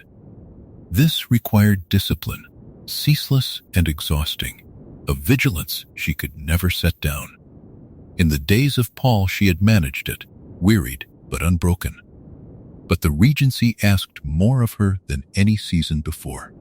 She was a ruler by day, deciding the fates of worlds, and a battleground by night, holding her own borders against the pressure of the ancient voices. And she fought this second war entirely alone, for it was a war no attendant could see and no army could join. Here is the sorrow of it. spoken quietly. The empire believed itself well governed. The faithful believed their saint ruled wisely in trust for the Holy Twins. They did not know that their regent was fighting every hour of every day simply to remain herself. They saw the outer order and never guessed at the inner fraying. And because she was worshipped, because she was obeyed, there was no one placed to notice the small changes, the moments of strange harshness, the flickers of a will not entirely her own. A ruler with equals might have been steadied by them. A woman with friends might have been caught before she fell. But Alia had risen so high and stood so alone that her unraveling could proceed in secret, hidden behind the throne, masked by the very grandeur of her station. Think, too, of the cruel timing of it. She was regent for children who were pre-born like herself, Leto and Ganima, who carried their own inner multitudes and would one day need guidance that only she could give. She was meant to be their protector, the elder who understood their strange inheritance because she shared it. Yet the very burden that made her fit to guide them was the burden that was breaking her. The regency placed her, then, at a terrible crossing point, holding power she must one day surrender, guarding children she must one day guide, all while the ground of her own self grew less certain beneath her feet. Rest here a moment in the hush of that great and hidden struggle. Picture the desert planet turning slowly beneath its stars, the temples lit, the pilgrims sleeping, the empire calm in its belief that all is well. And at the heart of it, in a high and quiet chamber, sits a young woman who has just lost the last person who understood her, holding the weight of worlds while, within, the long war of a lifetime turns slowly against her. She rules, she endures, she hides her fraying with the last of her strength. And no one in all the sleeping empire knows how close their saint has come to the edge. Hold her gently in your thoughts as the night deepens, this lonely guardian of a throne she never sought, this sister left behind by the only brother who could have understood her. She did not fail for want of love, nor for want of courage. She failed, if failing is even the word for it, because she was asked to carry the uncarryable, and left, in the end, to carry it alone. Up next in Chapter 12, The Voices Grow Louder, we'll follow how, under the strain of power and loneliness, Alia began to lose the constant discipline that held the inner multitude in place, and how the ancient danger of the abomination drew, at last, closer. There is a discipline so constant that the one who keeps it forgets she is keeping it, the way a swimmer far from shore forgets that she is swimming until the moment her arms begin to tire. Alia Atreides had swum against the inner tide since before she was born, and for all her life she had kept herself afloat by an effort so continuous it had become invisible even to her. Tonight, we rest beside the slow and sorrowful turning, the season in which that effort at last began to fail. Under the strain of power and loneliness, Alia began to lose the constant discipline that held the inner multitude in their place, and the ancient danger of the abomination, feared above all things by the sisterhood, drew quietly closer. To understand the danger, we must remember what she carried. From the womb, Alia had held within her the thousands of remembered lives that flood into a reverend mother at her awakening, only they had come to a fetus who had no formed self to receive them. She had grown up, therefore, as a single living soul surrounded always by a great crowd of the dead, each of them a full personality, each with memories and desires and a voice. To remain herself among them, she had to be their governor, the one true will who decided which voice might speak and which must be still. This was not a task she performed now and then. It was the labor of every waking hour, and, some said, of her sleeping hours too, a vigilance without pause, a border guarded without relief. For years she had guarded that border well. As a child on the battlefield, as the honored sister of the emperor, as the saint and the sovereign, she had held the line. But every defense has a cost, and the cost of hers was strength, spent continuously and never fully restored. A soul can pour out such strength for a long time if it is fed in return, if there is love to replenish it, friendship to lighten it, rest to renew it. Alia had little of these. The worship had walled her away from ordinary love. The power had walled her away from equals. And now, the regency, with her brother gone into the sand, had walled her away from the last companionship she had ever known. She spent, and was not refilled, and slowly, as anyone must who gives without receiving, she began to run dry. Here is the quiet mechanism of her peril, told softly.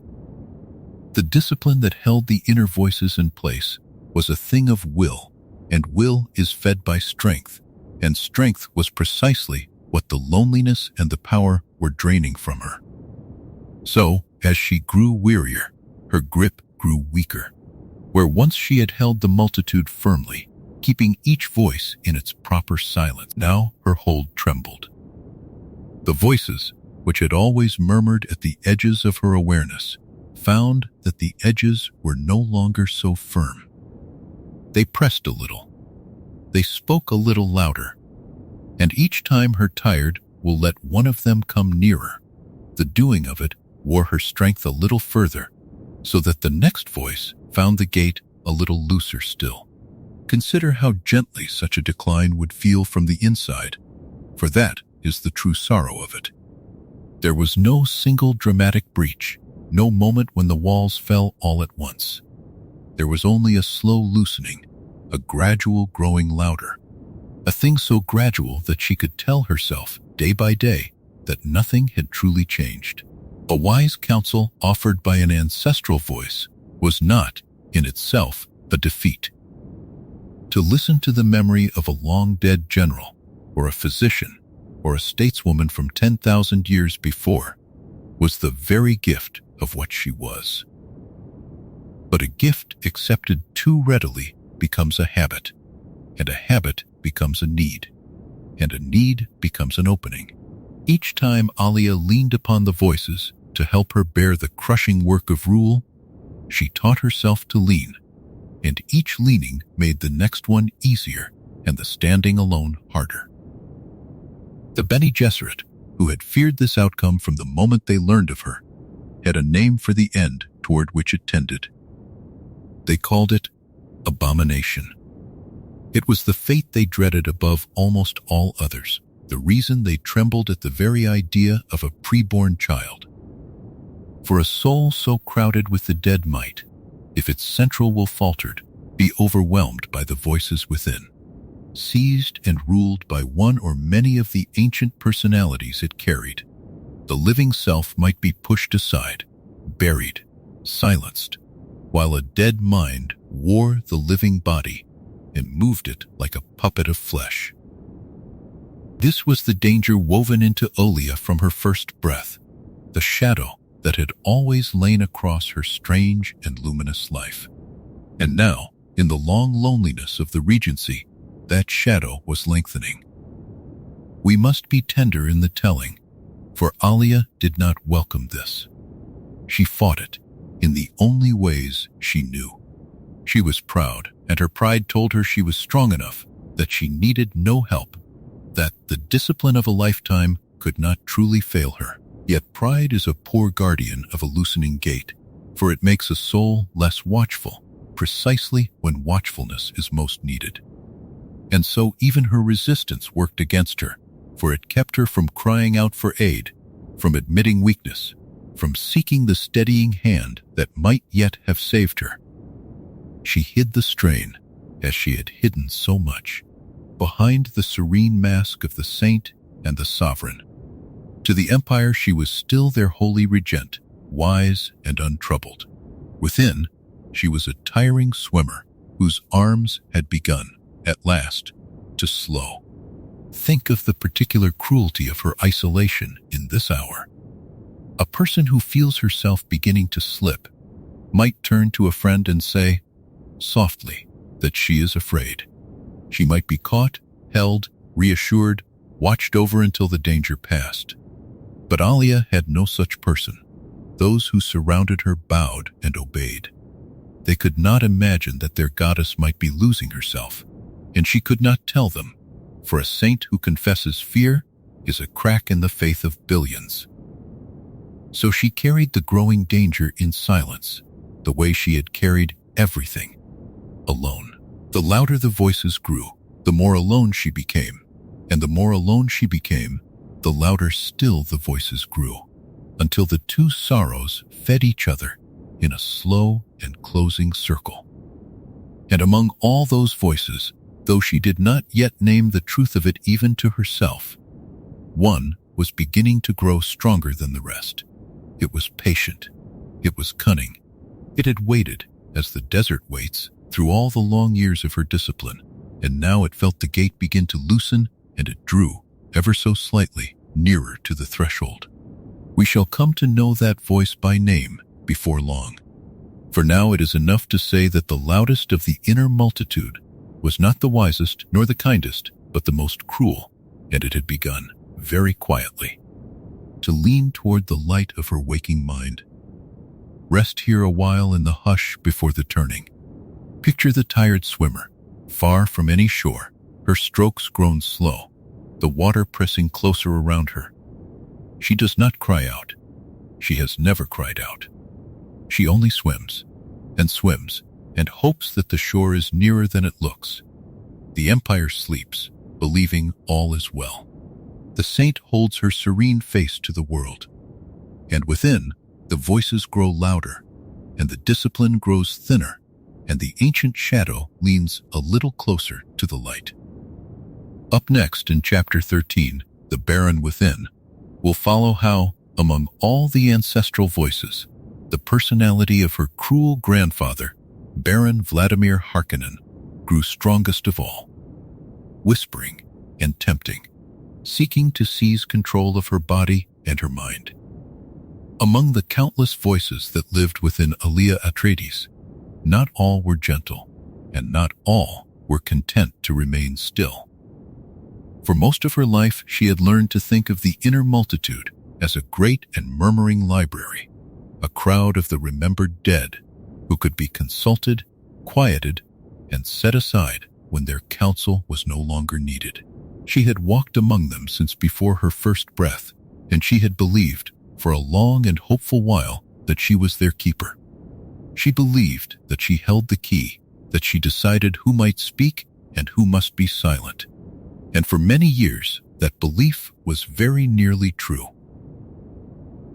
But a library is not always a peaceful place.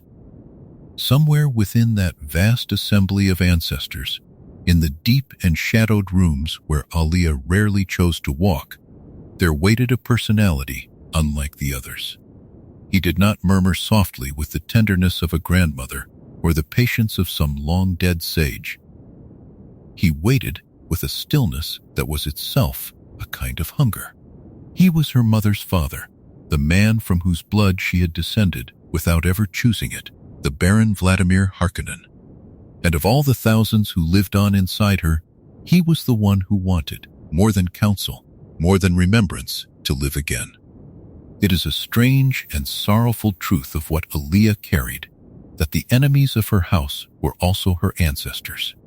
The Baron had been the great foe of the Atreides, the cunning and cruel lord whose schemes had brought her father to ruin and her family to the desert. Yet Jessica, her mother, was his daughter, secretly, and by a design the Baron himself never knew in life. So the blood of the destroyer and the blood of the destroyed met and mingled in the child born already awake on Arrakis.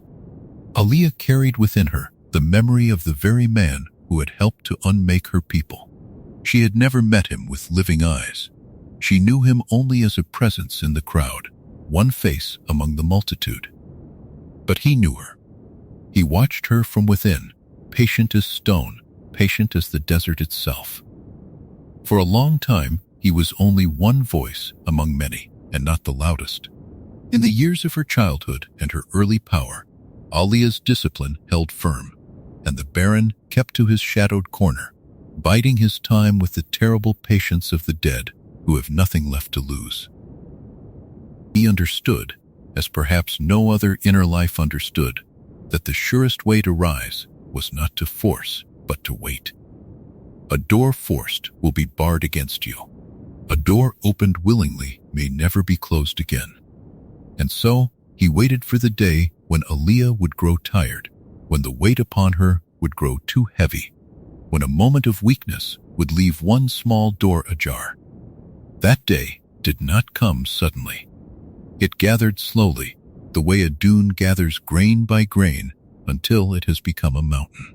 The strain of ruling an empire, the loneliness that no throne could cure, the endless murmur of the multitude, all of these wore at the edges of her discipline until the edges began to fray. And in the fraying, the Baron found his opening. He did not shout. He did not threaten. He began, at first, only to whisper.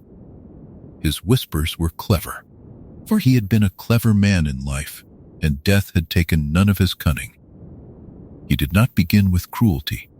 He began with sympathy.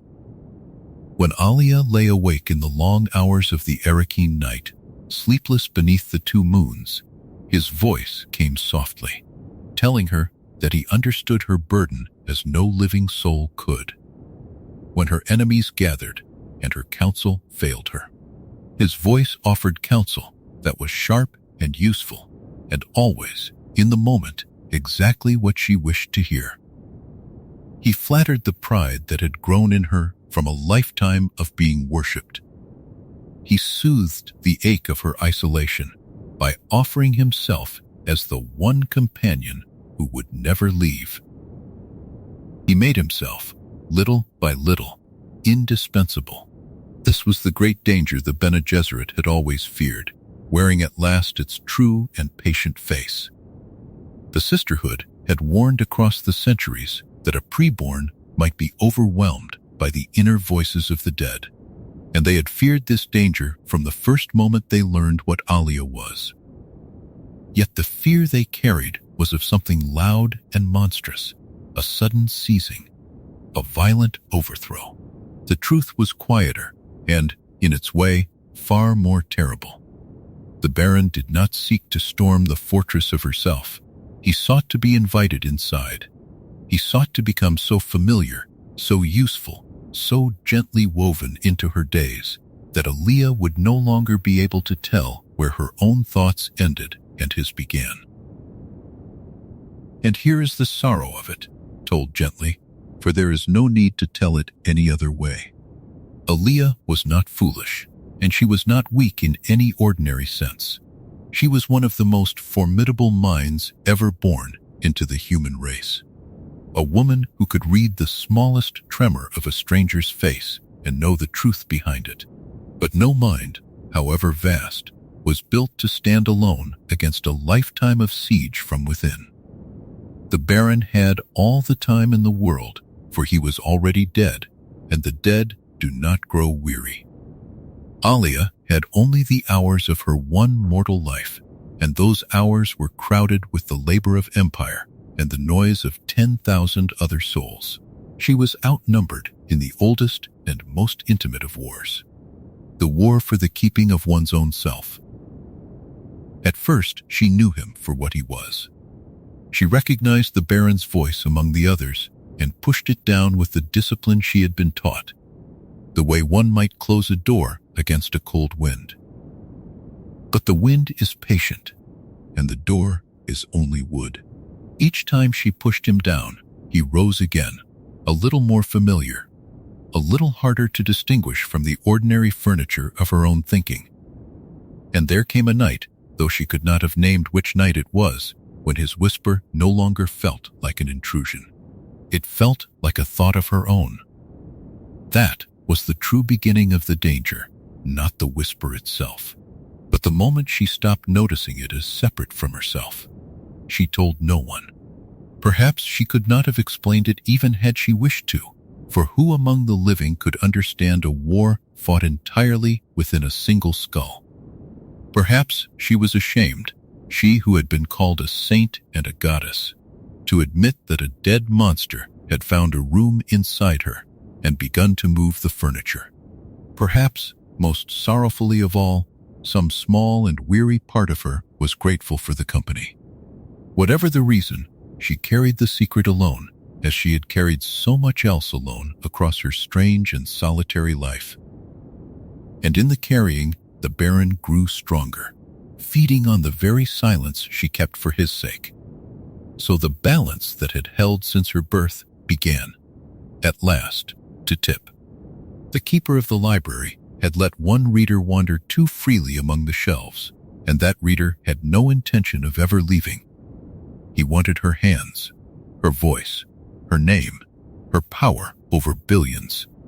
He wanted the life that had been denied him in death, and he had found, in his own granddaughter, the one door in all the universe through which he might return. He had only to keep whispering, and to wait for her to grow tired enough to stop pushing back.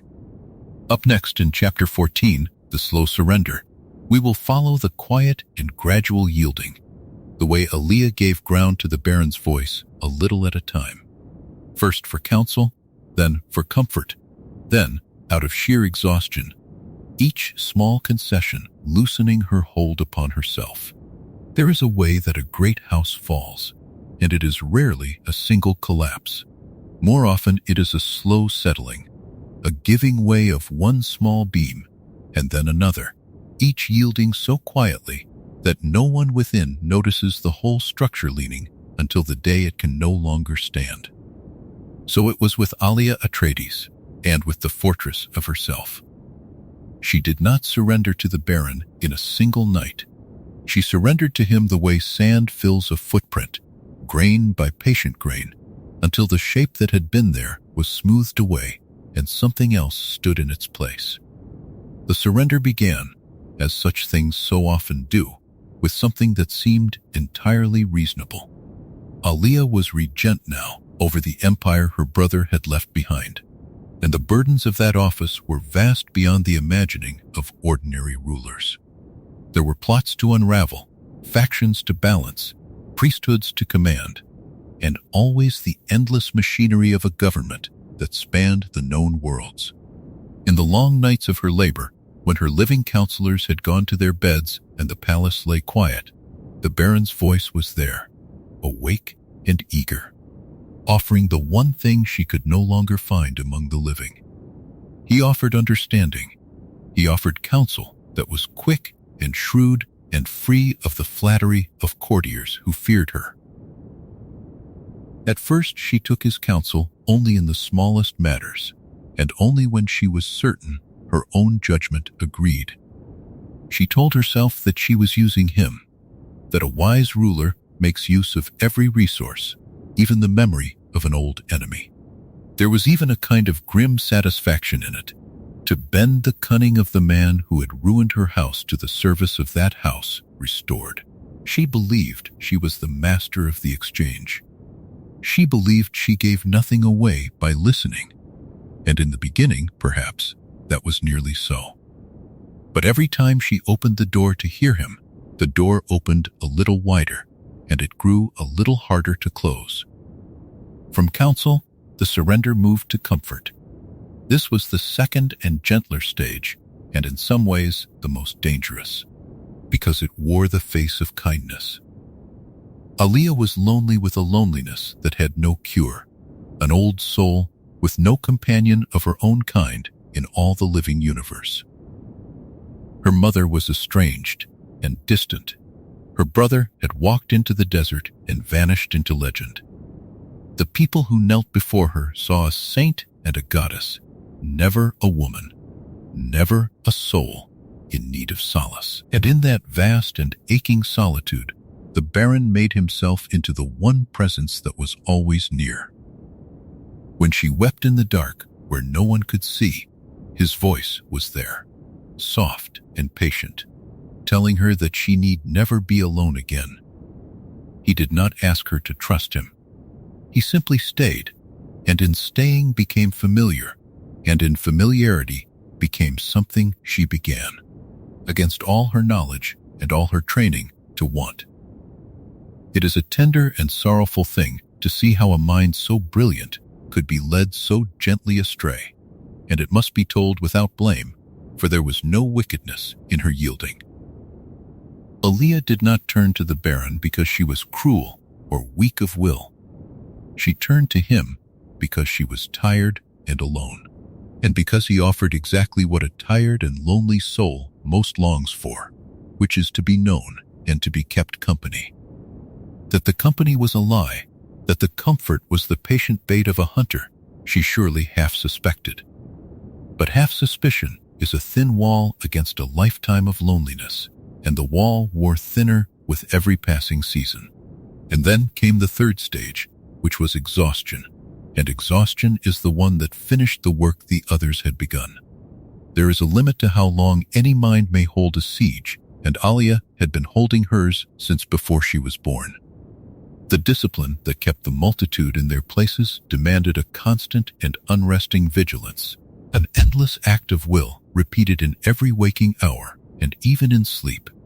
For most of her life she had managed it, drawing on reserves of strength that would have shattered a lesser soul long before. But the reserves were not endless, and the labor of empire drank them down, and the loneliness drank them down, and the Baron waited for the level to fall low enough that she could no longer keep him pressed beneath the surface. When at last she grew too weary to push him down each time he rose, she began, without ever quite deciding to let him stay. It was easier. That was all. It was easier to let the whisper continue than to summon, one more time, the strength to silence it. It was easier to accept his counsel than to labor through the tangle of empire alone. It was easier, in the small hours, to take the comfort he offered than to lie awake in the full weight of her solitude. And so, out of nothing more monstrous than exhaustion, she gave ground, and gave ground again, and each yard of ground she gave was a yard she would never take back. The sorrow of it is that she scarcely noticed the giving. A surrender made all at once may be resisted, for the mind recoils from a thing it can see whole. But a surrender parceled out in 1,000 small concessions slips beneath the guard of even the most watchful soul. Alia did not wake one morning and decide to yield. She yielded a little on a night she was too tired to fight, and a little more on a night she was too lonely to refuse, and a little more on a day when his counsel proved right and hers proved wrong. Each concession was small, each seemed harmless, and each loosened, by a fraction too fine to feel, her hold upon the thing that made her herself. Those who watched her from the outside began to see the changes, though they could not name their cause. There were moments when her judgments turned suddenly sharp, when a coldness passed across her that had not been there before, when she spoke a phrase or wore an expression that belonged to no memory anyone had of the extraordinary child she had been. The changes came and went like clouds across a moon, and in between she was still herself, still brilliant, still capable of tenderness. That was the cruelest part of the slow surrender, that it left her whole for so long, so that no one, least of all Alia, could point to the moment when the ground had shifted beneath her feet. For the Baron, this was the sweetest of all his victories, sweeter than any he had won in his living years. He had not needed to break her. He had needed only to be patient and to let her weariness do the work that force could never have done. Every concession she made out of exhaustion was a concession she made freely, and a door opened freely is the one door that cannot be barred against the one who was invited through it. He had a foothold now within her that was no longer merely his own trespass. It was her own habit of yielding, worn smooth by repetition, a path his voice could travel without resistance. And still, she kept her secret, Still, she told no one. Still, she carried the whole weight of the war alone. The keeper of the library had grown so tired that she no longer walked the shelves, and in her absence, one reader had begun, quietly and without hurry, to take down the books and rearrange them as he pleased. Up next, in Chapter 15, Possession, we will tell, softly and with sorrow, of the day the Baron's personality came at last to rule where Alia had once been sovereign, the very fate the sisterhood had always feared, a living woman governed from within by a monster long dead. There comes, in the long slow tide of a surrender, a moment when the water that has been rising all along finally closes over the last high ground. It is not a loud moment. Often it passes without any witness, without any sign that the world outside can read. And yet, it changes everything, for after it the shape of things is no longer what it was. So it came, at last and gently, for Alia Atreides. After the whispering and the counsel, after the comfort and the exhaustion, after the 1,000 small concessions each too fine to feel, there came the day when the Baron Vladimir Harkonnen was no longer a voice within her. He was the one who spoke. This was the possession, the very thing the Bene Gesserit had feared above almost all others, from the first moment they learned what she was.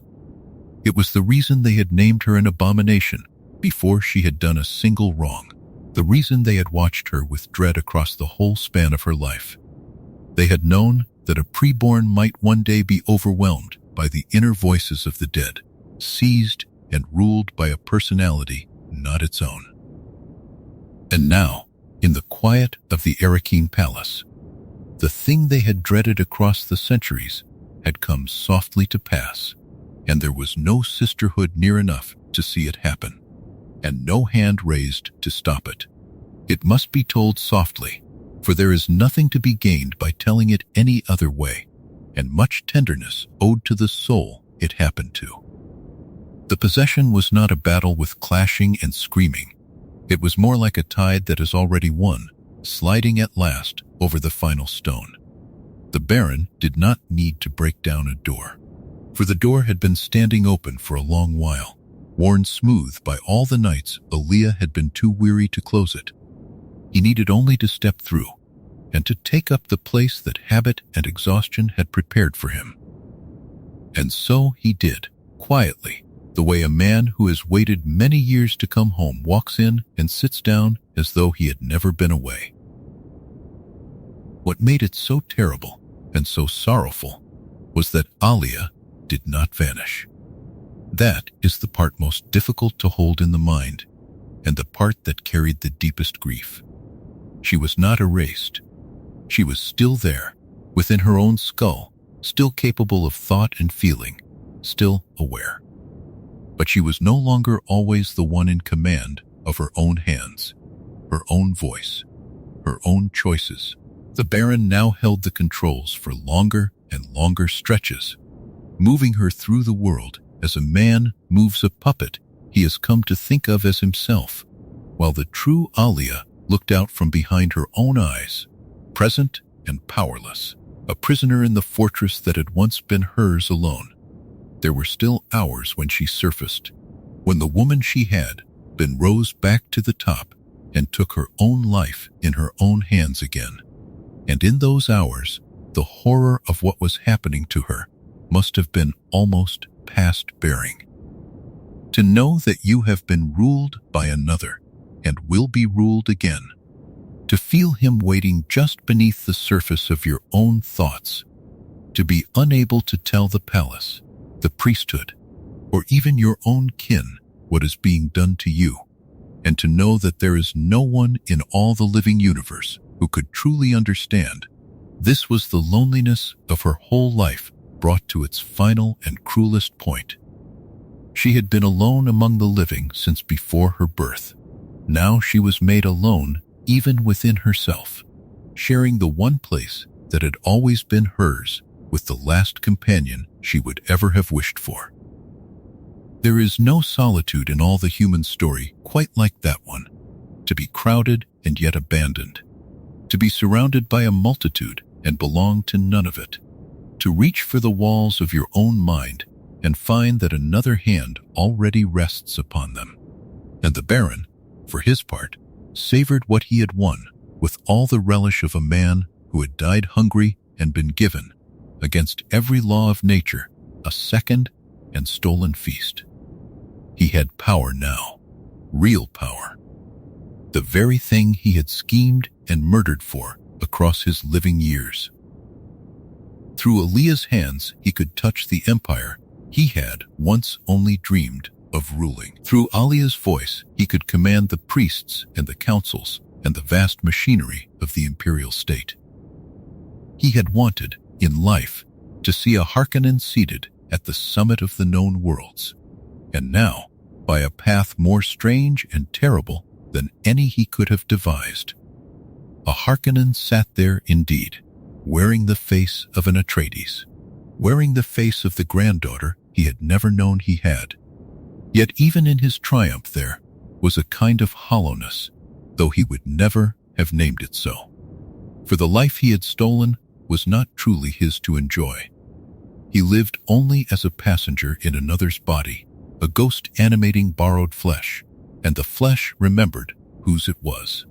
Alia's true self did not consent to her own dispossession, and her refusal, though it could not cast him out, made his occupation a restless and contested thing. He ruled, but he ruled a house divided against itself, and the strain of that division would in time work its ruin upon them both. A body cannot be governed by two wills forever without the governing tearing something apart. Those who stood near her in these days sensed that something had gone deeply wrong, though none could have named its true nature.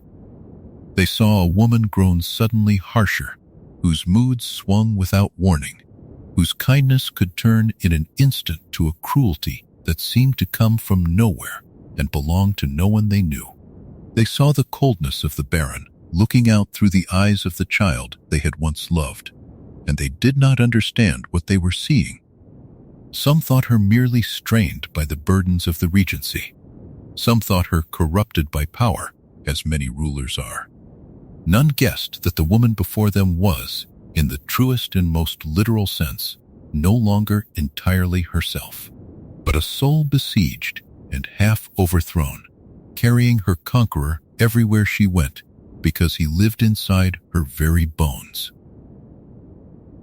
It is worth pausing, in the quiet of this telling, to grieve for her a moment, gently, as one grieves for a sleeper who has slipped into a dream from which she cannot wake. For what happened to Alia was not a punishment she had earned. She had committed no crime to deserve it. She had been born already awake, given a burden no child should ever carry, set alone against a multitude before she could even choose to fight, and worn down at last not by wickedness, but by weariness and solitude. The possession was not the wage of any sin of hers. It was the final and most bitter fruit of the thing that had been done to her before she drew her first breath, and she bore it, as she had borne everything, more alone than any soul should ever have to be. So the fate the sisterhood had feared across the long centuries had come to pass at last, softly, in a palace beneath two moons. A living woman was ruled from within by a monster long dead, and the woman was still there, still watching, still herself in the hours she could seize back, and that was the whole sorrow of it. She had not been destroyed. She had been occupied, and an occupied land may struggle against its conqueror for a long and painful while before the struggle finally ends. Up next in Chapter 16, The Twins She Could Not Guide, we will turn to the children she was meant to shelter, Leto II and Ganima, born pre-born as she had been, and to the sorrow of how her unraveling set her against the very ones she should above all have loved and protected. When Paul Atreides walked into the desert and was gone, he left behind more than an empty throne. He left two small children, a boy and a girl, born of his beloved Chani in the last hour of her life. They were named Leto, after the grandfather who had died on Arrakis, and Ganima, a name that meant something won as spoil of war. And they were, like their aunt before them, no ordinary children. They too had been born already awake, pre-born, carrying within them the memories and personalities of the countless dead. What had happened to Alia in the womb had happened to them as well. They came into the world as she had come, ancient behind their infant eyes, a multitude behind each small face. Because of this, the guarding of the twins fell most naturally to Alia. Who better to shelter two pre-born children than the one living soul who knew from the inside what it was to be pre-born? Who better to teach them the discipline that keeps the inner multitude in its place?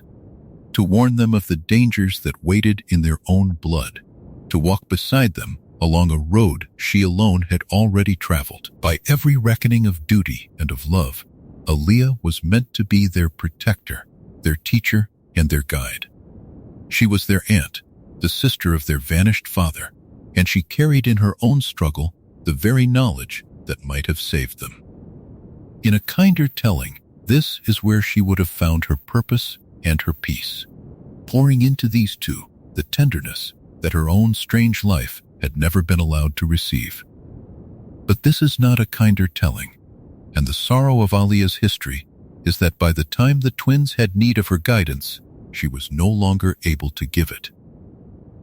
The very moment the children most required a steady hand was the moment her own hand had begun to shake. The Baron had found his foothold within her, and the slow surrender had already begun its work, and the woman who should have been the twins' surest shelter was herself becoming a house divided, occupied by a will not her own. She had been given the one task for which her whole terrible life had prepared her, and she had been robbed of the strength to perform it at the very hour it was asked. And here lies the deepest grief of this part of her story, for the danger she posed to Leto and Ganima was not merely that she failed to help them, it was that her unraveling turned her against them. The Baron who ruled her in his lengthening hours did not love the children. He saw in them not two souls to be sheltered, but two rivals to be feared. The twins were the true heirs of Paul, the rightful holders of the future that Alia now grasped as regent. To the cold and calculating remnant of the old lord within her, Leto and Ganima were obstacles, threats to the power he had stolen and meant to keep. And so, little by little, the aunt who should have been their guardian became instead a shadow that fell across their path. The twins, for their part, were not blind. They were pre-born as she was, and their inner multitudes gave them a wisdom far beyond their years and a wariness sharpened by ancient memory. They watched Alia with the clear and sorrowful eyes of children who understand more than children should. They saw what was happening to her, perhaps more truly than anyone else alive, for they alone shared her nature and knew the peril woven into it. They recognized the danger of abomination, having been warned of it and having felt its pull within their own young selves. And in Alia, they saw that danger no longer as a warning, but as a living example, a picture of the fate that might one day be theirs, walking and speaking before them in the halls of their own home. It is a strange and tender sorrow to consider that the twins came to fear the very person who was meant to protect them, and that they were right to fear her, and that neither the fear nor the rightness of it was any fault of hers. Leto and Ganima did not hate their aunt. They understood too well what had befallen her to meet it with anything so simple as hatred. They looked upon her with a grief that was old beyond their years, mourning the extraordinary woman she had been, even as they guarded themselves against the thing she was becoming. They remembered, through the shared memory of their kind, the brilliant and awful child on the battlefield, the saint of the knife, the sister who had stood beside their father at the summit of the known worlds, and they watched that same soul sinking, and they could not save her, and they knew they could not save her, and they had to think instead of how to save themselves. For the children resolved, in the quiet wisdom that was their strange inheritance, that they would not go the way of their aunt. Alia's fate became for them a lesson written in sorrow, a warning made flesh. They saw that the road she had walked, the slow yielding to the inner voices, the surrender born of loneliness and exhaustion, was a road they must find some other way to avoid. Where she had been alone against her multitude, they had at least each other, two souls of the same kind who could steady and watch over one another. And where she had kept her secret and struggled in silence, they resolved to face the danger with open eyes and shared counsel. In this way, the tragedy of Alia became, for the twins she could not guide, the very thing that might yet preserve them, a dark map of the country they were determined not to enter. Yet none of this eased the grief of what was lost. There should have been, in a gentler world, a bond of great love between Alia and these children of her brother. She should have been the one to hold them when the voices frightened them in the night, the one to teach them the small disciplines that keep the dead in their proper place, the one to tell them of the Father they would never know from living memory. All of that was possible, and all of it was taken, not by any choice of hers, but by the slow catastrophe unfolding within her. The twins grew wary where they might have grown trusting, and Alia became a peril where she might have been a refuge, and between them opened a distance that no love on either side could close. It was a bond broken before it could be fully formed, a family scattered by the quiet working of a ruin that no one in that house had chosen. There is a particular grief in watching a thing that was meant for love turn instead toward fear. The children who should have been raised in the warmth of their aunt's knowing care learned instead to read her moods for danger, to mark the moments when the coldness rose in her, and to withdraw before it. And Alia, in the hours she remained herself, surely felt the distance opening and grieved it in her turn. The love was never absent. It was only always out of reach, held apart by the thing that lived inside her. So the woman who had been given charge of 2 preborn children, out of all the souls in the empire the one best fitted to shelter them, became instead the shadow from which they learned to guard their steps. It was not that she wished them harm in the depths of her true self. It was that her true self was no longer always the one holding the reins, and the one who held them in her stead had no tenderness to spare. And the children, watching her fall, loved her enough to grieve, and were wise enough to keep their distance, and carried the sorrow of both together as they set about the hard work of not becoming her. Up next in Chapter 17, The Unraveling of Her Mind, we will follow the growing and erratic cruelty, the loss of the self she had fought so long to keep, told with sorrow by those who still remembered the extraordinary child she had once been. There is a particular kind of sorrow in watching someone we love become a stranger, and this is the sorrow that settled over the house of Atreides in the years when Alia began, slowly and then not so slowly, to come apart. She had always been extraordinary, but extraordinary things can break in extraordinary ways, and the breaking of Alia was not a sudden shattering. It was a long, quiet unraveling, a thread pulled loose from a great tapestry, drawn out inch by inch until the picture woven there began to lose its shape. Those who had known her longest felt it first. They remembered the child on the battlefield, the small girl with ancient eyes who had spoken with the calm of 1,000 years. They remembered the young woman who had held the whole weight of empire on her shoulders and had seemed, for a time, equal to it. And now they watched, helpless and grieving, as something else moved behind her face. It came in small things at first. A word spoken too sharply, a judgment handed down with a coldness that did not fit the moment. A flash of cruelty where once there had been only that strange, old wisdom. And then the smile that followed, quick and bright, as though nothing had happened. The people around her did not have the words for what they saw, and even if they had, they would have been afraid to speak them. For Alia was still the regent. She still ruled in the name of Paul's children, still sat at the center of a religion that spanned the known universe, still held in her small hands the power of life and death over billions. To notice that the regent was unraveling was itself a dangerous thing to notice. And so many of them looked away, or told themselves they were imagining it, or found reasons for her moods in the ordinary troubles of governing. But the ones who loved her could not look away, and it was they who suffered most, because they alone understood that they were losing her. Her decisions grew erratic.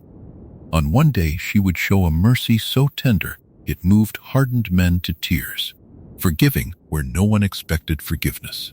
And on the next, she would order a harshness so out of proportion to its cause that her own counselors stood silent and stricken, unable to understand what had changed. She swung between these poles like a pendulum with a broken weight, and no one could predict which Alia would wake, the gentle saint or the cold woman who wore the saint's face. Within her, the reason for all of this went on without pause. The voices, which she had spent her whole life holding in their proper places, had grown loud and unruly. She could no longer keep them still. They pressed forward when she needed them to be silent, and fell silent when she needed their counsel, and among them one voice had grown stronger than all the rest, patient and sly and endlessly persuasive. But the people who watched her from the outside could not hear that voice. They saw only the effects of it, the strange cruelty rising in a woman who had once been kind, and they grieved without understanding. There was a great loneliness in this for Alia, a loneliness even deeper than the one she had always carried. For now she was becoming a stranger even to herself. She would find that hours had passed of which she had no memory. She would learn of things she had said and done that she could not recall having said or done. She would look at her own hands and wonder, in a cold terror, whose will had moved them. To be alone among the living had been her lifelong burden. But to be alone even within her own mind, to feel her own self thinning and slipping away while something else grew solid in its place. This was a horror she had no strength left to name. She began to withdraw. The woman who had stood at the heart of a religion now spent long hours alone in her chambers, walking the same floors again and again, speaking to no one, or speaking to those no one else could see. Her attendants heard her murmuring behind closed doors, arguing with the empty air, pleading, commanding, falling silent. They did not understand that she was fighting a war inside herself, a war she was, day by day, losing. They only knew that their bright and terrible saint had grown distant and strange, and that the light in her had begun to gutter like a lamp running low on oil. And yet, even in her unraveling, there were moments when the true Alia surfaced, and these were perhaps the hardest of all to witness. In these brief windows, she was herself again, clear and present and afraid, and she knew, with terrible knowledge, exactly what was happening to her.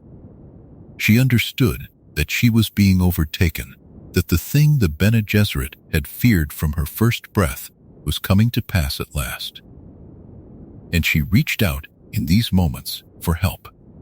She sent for the wisdom of the sisterhood. She turned toward the memory of her brother. She looked for some hand to pull her back from the edge. But the moments never lasted long enough, and the tide within her always rose again, and each time it pulled her a little further from the shore. Her family watched this with breaking hearts. Her mother, who had drunk the water of life while Alia still lay unborn, carried a guilt that no words could ease, knowing that the very thing that had made her daughter had also doomed her. The children Alia was meant to protect looked upon their aunt with a wisdom beyond their years, and saw, more clearly than anyone, the shape of what was coming. And the loyal ones who served her, who had followed her since the desert days, went about their duties with grief pressing on them like a weight, unable to save the woman they had sworn to serve. For this is the quiet cruelty of an unraveling mind. It does not take the person all at once. It leaves enough of them, for long enough, that those who love them keep hoping. Each gentle hour, each flash of the old warmth, each moment when the true self broke through, gave them reason to believe she might yet be pulled back. And so they held on, and hoped, and grieved, and held on again, watching the extraordinary child they remembered fade further into the strange and frightening woman she was becoming. It is a heavy thing to tell, and so we tell it softly. There is no monster in this part of the story, only a soul carrying more than any soul was meant to carry, and beginning, at last, to sink beneath the weight of it. Alia had never chosen her burden. It had been laid upon her before she drew her first breath, and she had borne it longer and better than anyone had a right to expect. That she began, in the end, to come apart is not a mark against her. It is only the sorrow of a story that was always going to be sad, unfolding now toward its close. Think, for a moment, of how much she had already given. She had governed with a wisdom borrowed from 1,000 vanished lives, holding the endless murmur of those lives at bay every hour of every day. No one had ever thanked her for the effort of remaining herself, because no one had understood that it took effort at all. To them, she simply was Alia, always equal to the task. They could not see the quiet war behind her own eyes, and so they could not see how slowly she was losing it. Let that sorrow rest lightly on you tonight. You do not need to fix it or carry it. Let it be only a distant thing, a sad and gentle history unfolding far away, while you lie warm and safe and still. The unraveling of Alia's mind was the beginning of the end of her long struggle. And endings, even the saddest of them, can hold within them a kind of mercy. Up next in Chapter 18, The Tragedy of the Abomination, we'll follow the quiet and sorrowful close of Alia's long struggle, and the release that came to her at the last, told gently, as all such things should be told. Every long struggle comes at last to its close, and Alia's struggle, which had begun before she was born, came to its close in the great desert city of Arrakeen, in the towering keep her brother had raised at the heart of his empire. We come to it now gently, for it is the saddest part of our telling, and it deserves tenderness rather than horror. What happened to Alia at the end was a tragedy in the oldest sense of that word, the falling of a great and noble thing under a weight it could not escape. There is nothing here to shrink from. There is only sorrow, and, woven through it, a quiet mercy. By this time, the voice within her had grown very strong. The personality of her cruel grandfather, the Baron Vladimir Harkonnen, who had lived so long ago and died so far away, had grown from a whisper into something that could seize the reins of her body and her mind for hours at a time. Little by little, over the long years, she had given ground to him, at first for his cunning counsel, then for the strange comfort of not being alone with her burden, then simply out of exhaustion, because it was easier to let go than to keep holding on. And each surrender had loosened her grip upon herself, until the woman who moved through the halls of the keep was, more and more, no longer Alia at all. Those who ruled beside her had come to understand, at last, what had taken hold of her. The signs could no longer be explained away or wished into something gentler. The regent had become the very thing the Bene Gesserit feared above almost all else, an abomination, possessed, a living woman ruled from within by a dead monster. And the ones who loved her faced a grief with no clean answer. For how does one save a person who has become a battlefield, when to strike at the enemy is to strike at the one you are trying to save? It was Paul's children who brought the ending near. The twins Alia had been meant to guide and protect. They were pre-born as she had been, awakened in the womb as she had been, and so they alone truly understood what she was suffering. They did not hate her. Even as her cruelty turned against them, even as the thing inside her sought their harm, they looked upon her with a sorrow deeper than fear. For they saw, past the Baron's cold triumph, the drowning girl beneath, the aunt who had once held them, the child their father had loved. And in the end it was the boy, the one who would become far more than a boy, who came to the keep to bring his aunt's long torment to its close, not with hatred, but with a terrible and gentle pity. The final hours came in the high halls of the keep, in the great temple chamber where Alia had so often stood as a living saint before the faithful. The struggle within her rose to its last and fiercest pitch. The Baron pressed for full and final control, sensing that his long patience was about to be rewarded, that the body he had coveted would at last be wholly his. And Alia, the true Alia, the girl who had carried thousands of lives since before her first breath, gathered what remained of herself for one final act of will. All her life she had been overwhelmed. All her life the voices had pressed upon her, and the world had asked of her more than any soul could give. But in this last moment, something rose in her that had never been fully drowned. Some small, bright, unconquered core of the child she had been. And in that moment, she chose. It is important to understand that at the very end, Alia was herself again. The clouds parted, and she stood clear in her own mind for the space of a few heartbeats.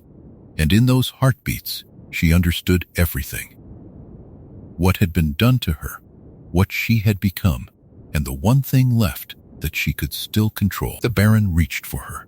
The whole weight of the possession bore down, and Alia, refusing at the last to be his instrument, refusing to let the monster wear her face for even one more hour, turned toward the tall windows of the keep, the great open span of glass that looked out over the desert she had known since her first days. She ran to it, and she gave herself to the fall. In that single act, she took back what had been stolen from her, wresting the ending out of the Baron's hands and making it her own. She would not be his. She would not go on as a puppet, moved by a dead man's will. And so, she chose the one path that would end him with her, denying him the body he had schemed so long to seize. It was a sorrowful choice, and a brave one, and it belonged wholly to her. In the very moment of her death, Alia was more herself than she had been in years, free at last of every voice, free of the Baron, free of the crushing weight she had carried since before she drew breath. And so the release came. It is a strange thing to call a death a mercy, and we do not say it lightly. But for Alia, whose whole life had been a struggle against a burden no one should have had to bear, whose final years had been a slow drowning in a sea of other lives, the ending brought a stillness she had never once known while living. The voices fell silent.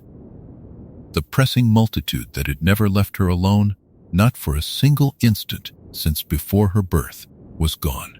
The Baron's cold whisper was gone, and Alia, at the last, was alone in the way she had longed to be alone all her life, alone and quiet and at peace. Those who witnessed the end did not rejoice. There was no triumph in that high chamber, only a heavy and reverent grief. The boy who had come to end her torment mourned her, for he understood, as few could, what she had endured. He did not think of her as a foe defeated. He thought of her as a kinswoman lost, one who had, at the very last, won the only victory left to her, the victory of choosing her own ending. And in the days that followed, a strange gentleness settled over the memory of Alia. The people who had feared her in her final years began, slowly, to remember her differently, not as the frightening woman she had become, but as the extraordinary child she had once been, and as a soul who had suffered more than most and had been broken not by wickedness, but by an impossible weight. Her mother grieved her most quietly of all, and most deeply. For she had drunk the water of life while Alia lay unborn, and she had carried, ever after, the knowledge that the gift she had sought for herself had become a curse for her daughter. All she could do, in the end, was mourn, and remember, and forgive herself as slowly as forgiveness would come. And in her sorrow, there was love, reaching past all the fearful years to the small awakened infant she had first held in her arms. We tell this ending softly, and we let it be soft. There is no need to dwell on the fall or the grief of it. Let it be enough to know that Alia's long struggle came to its close, and that in its closing she found the one thing that had always been denied her: a stillness, a quiet, a release. The extraordinary child who was never truly a child, who had carried thousands within her since before her first breath, laid her burden down at last. And whatever sorrow surrounds that laying down, there is peace in it too, the deep and final peace of a struggle ended. Let your breathing slow as her struggle slows. There is nothing left now to fight, nothing left to hold. The story has passed its hardest hour, and what remains is quiet. Up next in Chapter 19, What Was Truly Wrong with Alia, will answer the question that has carried us this far, gently and clearly, and find in the answer not blame, but understanding. Now we come to the question that has walked beside us since the very first night, the question woven into the title of our whole telling. What was truly wrong with Alia Atreides? We have followed her from before her birth to her final fall, and now, in the quiet after her struggle has ended, we can at last set down the answer plainly. And the answer, when we reach it, is not what those who feared her believed. It is gentler than that, and sadder, and truer. What was wrong with Alia was not wickedness. This is the first thing to understand, and perhaps the most important. She was not born cruel. She was not a monster wearing a child's face, however much the frightened whispered such things in her final years. The cruelty that surfaced at the end was not the truth of her. It was the symptom of a wound opened before she ever drew her first breath, in a single fateful act on the desert planet of Arrakis. Her mother drank the water of life to become a reverend mother, not knowing, or not fully knowing, what that sacred poison would do to the unborn child within her. And in that moment, Alia's fate was sealed, not by any choice of her own, but by a circumstance she could never have prevented and never chose. For what came to Alia was a burden no soul was ever meant to bear. When a woman becomes a reverend mother, the memories of all the mothers who came before her flood into her mind in a single overwhelming rush. It is a passage of terrible danger even for a grown woman, prepared and disciplined and strong. But for Alia, this flood came not to a grown woman, but to a fetus, to a mind still forming, with no defenses, no training, no fortress of self yet built to hold against it. She awakened in the womb. She entered the world already carrying the memories and the personalities of thousands who had lived and died before her. And so from her very first breath, she was never truly alone, and never truly only herself. Imagine, if you can, what that means. Every one of us builds a self slowly, over the long years of childhood, a single quiet voice, learning who it is, one day at a time. Alia was never given that gift. She was born into a crowd. 10,000 lives murmured within her from the start. Wise and foolish, gentle and cruel, saints and tyrants and ordinary forgotten souls, all of them awake, all of them present, all of them her and yet not her. She had to build a self while standing in the middle of a multitude, and to keep that self whole, she had to hold the multitude back every waking moment, and every sleeping moment too, without rest, without pause, for her entire life. That is what was truly asked of Alia. That is the burden she carried. And she carried it, for a long time, with astonishing strength. This too we must not forget. It would be easy, knowing how her story ends, to think of Alia only as a broken thing. But for most of her life she held. She stood on the battlefield as a small child with the calm of 1,000 years. She stood beside her brother at the height of his empire and matched its weight. She ruled billions, took up the regency, bore the crushing worship of the faithful. And through all of it, she kept the voices in their place. The wonder of Alia is not that she fell at the end. The wonder is that she stood so long that any soul so burdened could stand at all. Consider what that holding required of her. Every hour of every day she had to be the gatekeeper of her own mind, choosing again and again which voice would speak and which would stay silent, letting the wisdom through while turning back the madness. There was no rest in it, no night off, no moment when she could simply set the task down and be an ordinary person for a little while. The discipline that a grown reverend mother learns over long years of training, Alia had to invent for herself as an infant and practice without pause for the whole of her life. That she managed it at all was a marvel. That she managed it for so many years, alone and unhelped, was very nearly a miracle. We should hold that firmly in mind before we speak of how she fell, because the falling makes no sense without the long, quiet heroism that came before it. But no strength is infinite, and hers was worn away not only by the voices, but by the loneliness that came with them. For here was the cruelest turn of her fate. The very thing that filled her mind with thousands also cut her off from everyone alive. She could relate to no one her own age, for she had never truly been young. She could confide in no one, for no one could imagine what it was to be her. She was worshipped as a living saint, set above all others, and the worship only deepened her isolation, walling her away from any equal, any friend, any ordinary human warmth. She was surrounded, always, by a multitude within and a multitude without, and she was, always, entirely alone. And a soul cannot bear such loneliness forever. So when we ask what was truly wrong with Alia, the answer gathers into a single quiet truth. She was a soul made to carry thousands of lives from before her first breath, and left, in the end, alone against them. That is the whole of it, not evil, not madness that came from nowhere, not a flaw of character or a failure of will.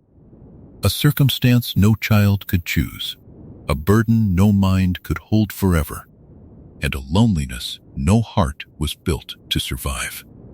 The Baron who came to possess her was only the strongest of the voices she had held back all her life, and he prevailed at last, not because she was weak, but because she had been holding the whole ocean back for far too long, and even the strongest arms must tire.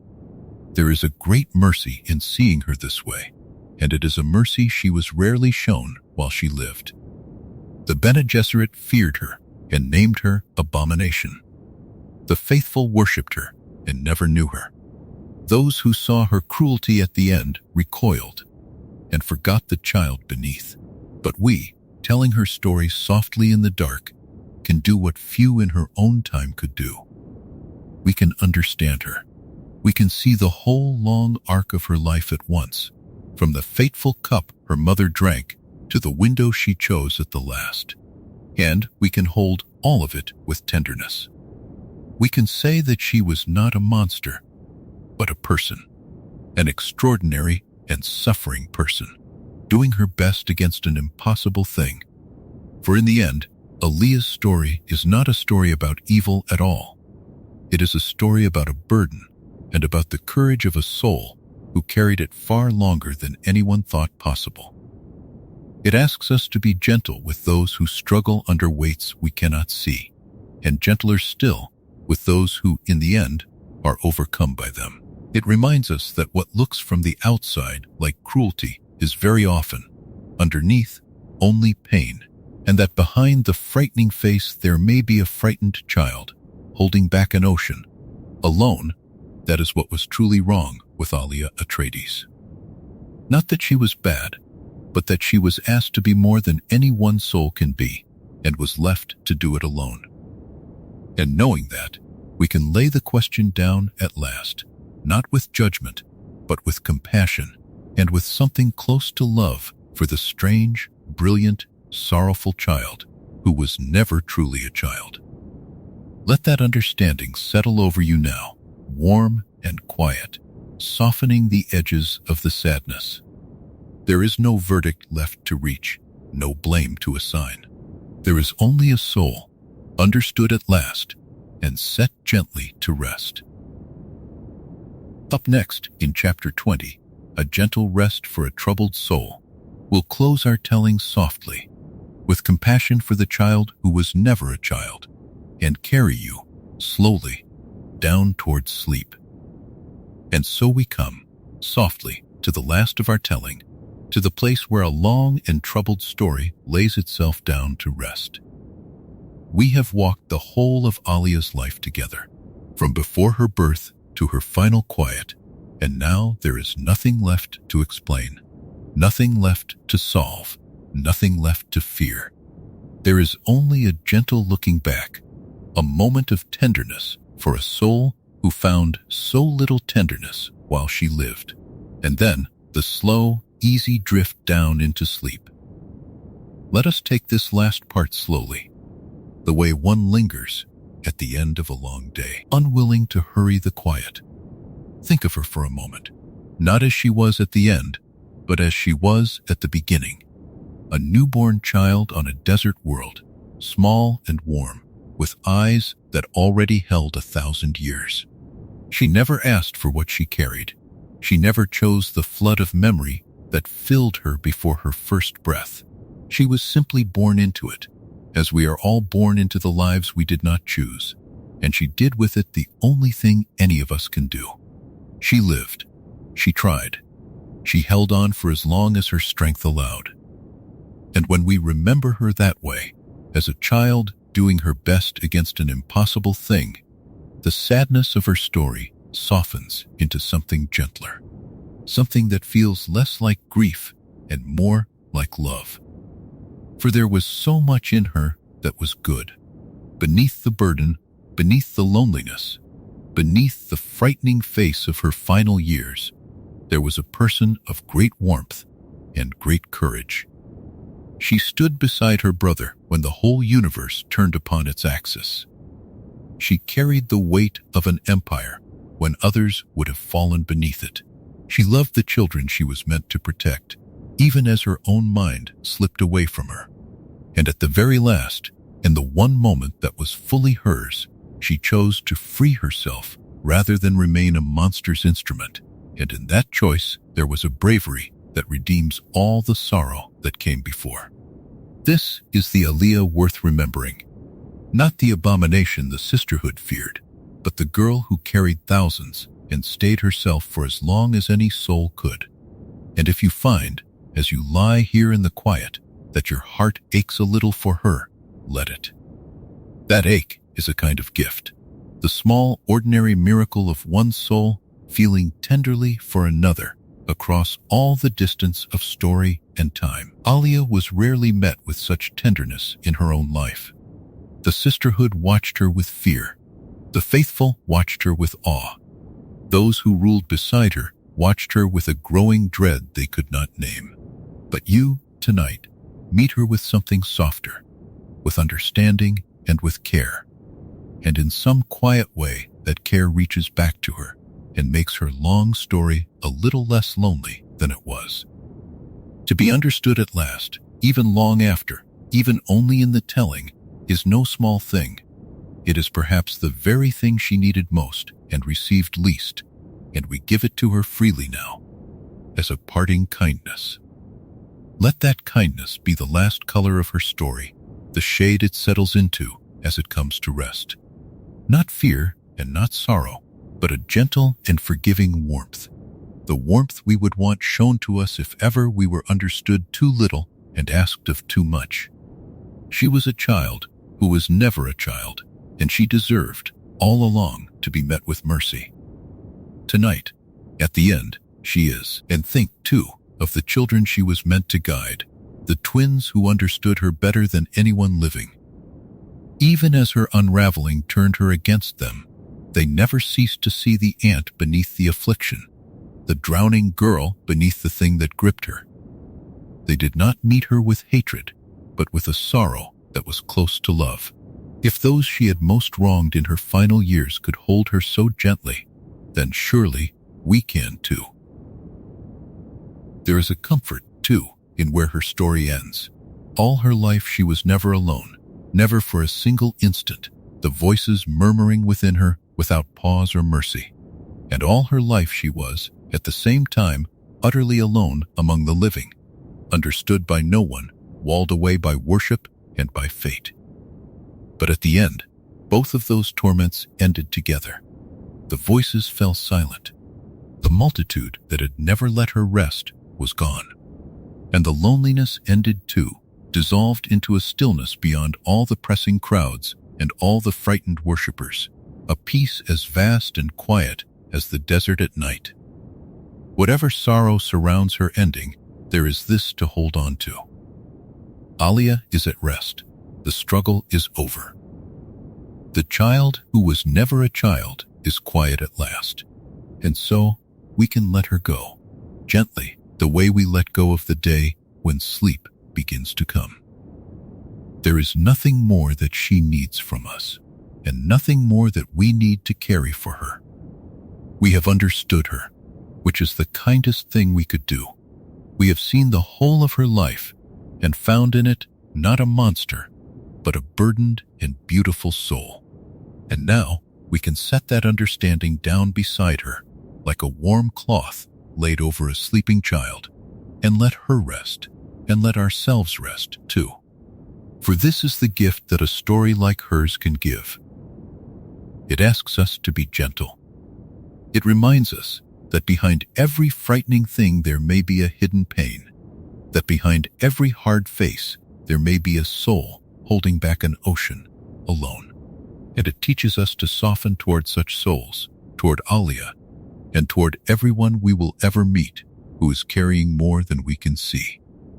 When we remember her, we can remember to be kind. That is the small light her sorrowful story leaves behind, and it is a light worth keeping. Now let the last of it fall away.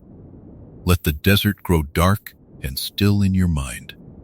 The great dunes cooling under a wide and starry sky. Let the towers of Arakeen stand quiet against the night. Let the voices, all of them, fall silent, the way they fell silent for Alia at the end. There is nothing you must remember from this night. There is nothing you must hold.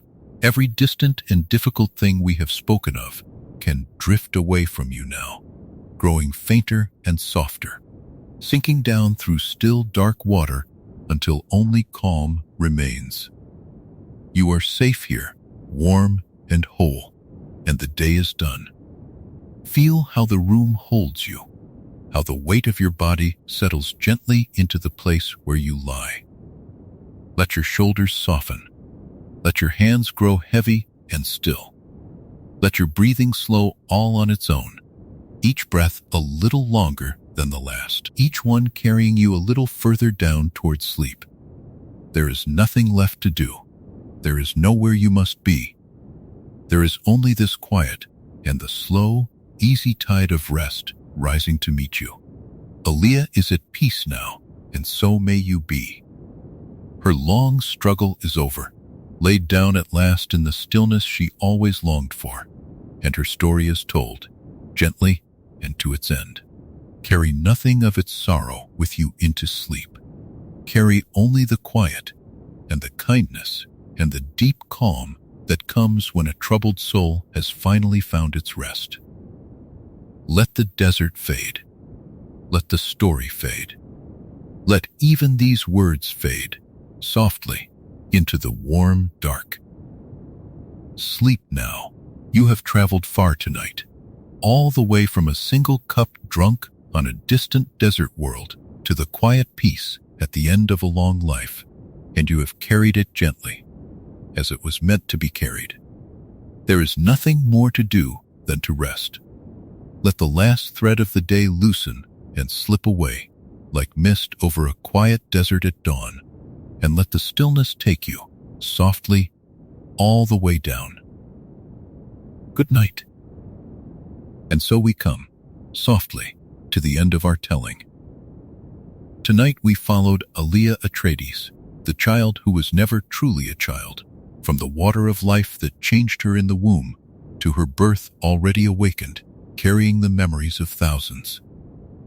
We learned what the Bene Gesserit call an abomination, and we watched the infant on the battlefield, the sister to the emperor, growing up among the voices in a loneliness no one else could know. We saw her become Saint Alia of the Knife, bear the weight of worship, take up the regency after Paul, and feel the voices grow louder within her. We followed the Baron within, the slow surrender, the possession, the twins she could not guide, and the unraveling of her mind. And we came, at the last, to the tragedy of the abomination, to what was truly wrong with her, and to a gentle rest for a troubled soul. There is nothing left now that you must remember. Let each of those distant and difficult things sink away from you, down through still dark water, growing fainter and fainter until only calm remains. You are safe. You are whole. Nothing here is broken, and nothing asks anything of you. Let your breathing slow, and let the last of the day dissolve like mist over a quiet desert at dawn. Good night. If this story carried you toward rest, stay with us. There are many more long, gentle tales waiting for the nights to come.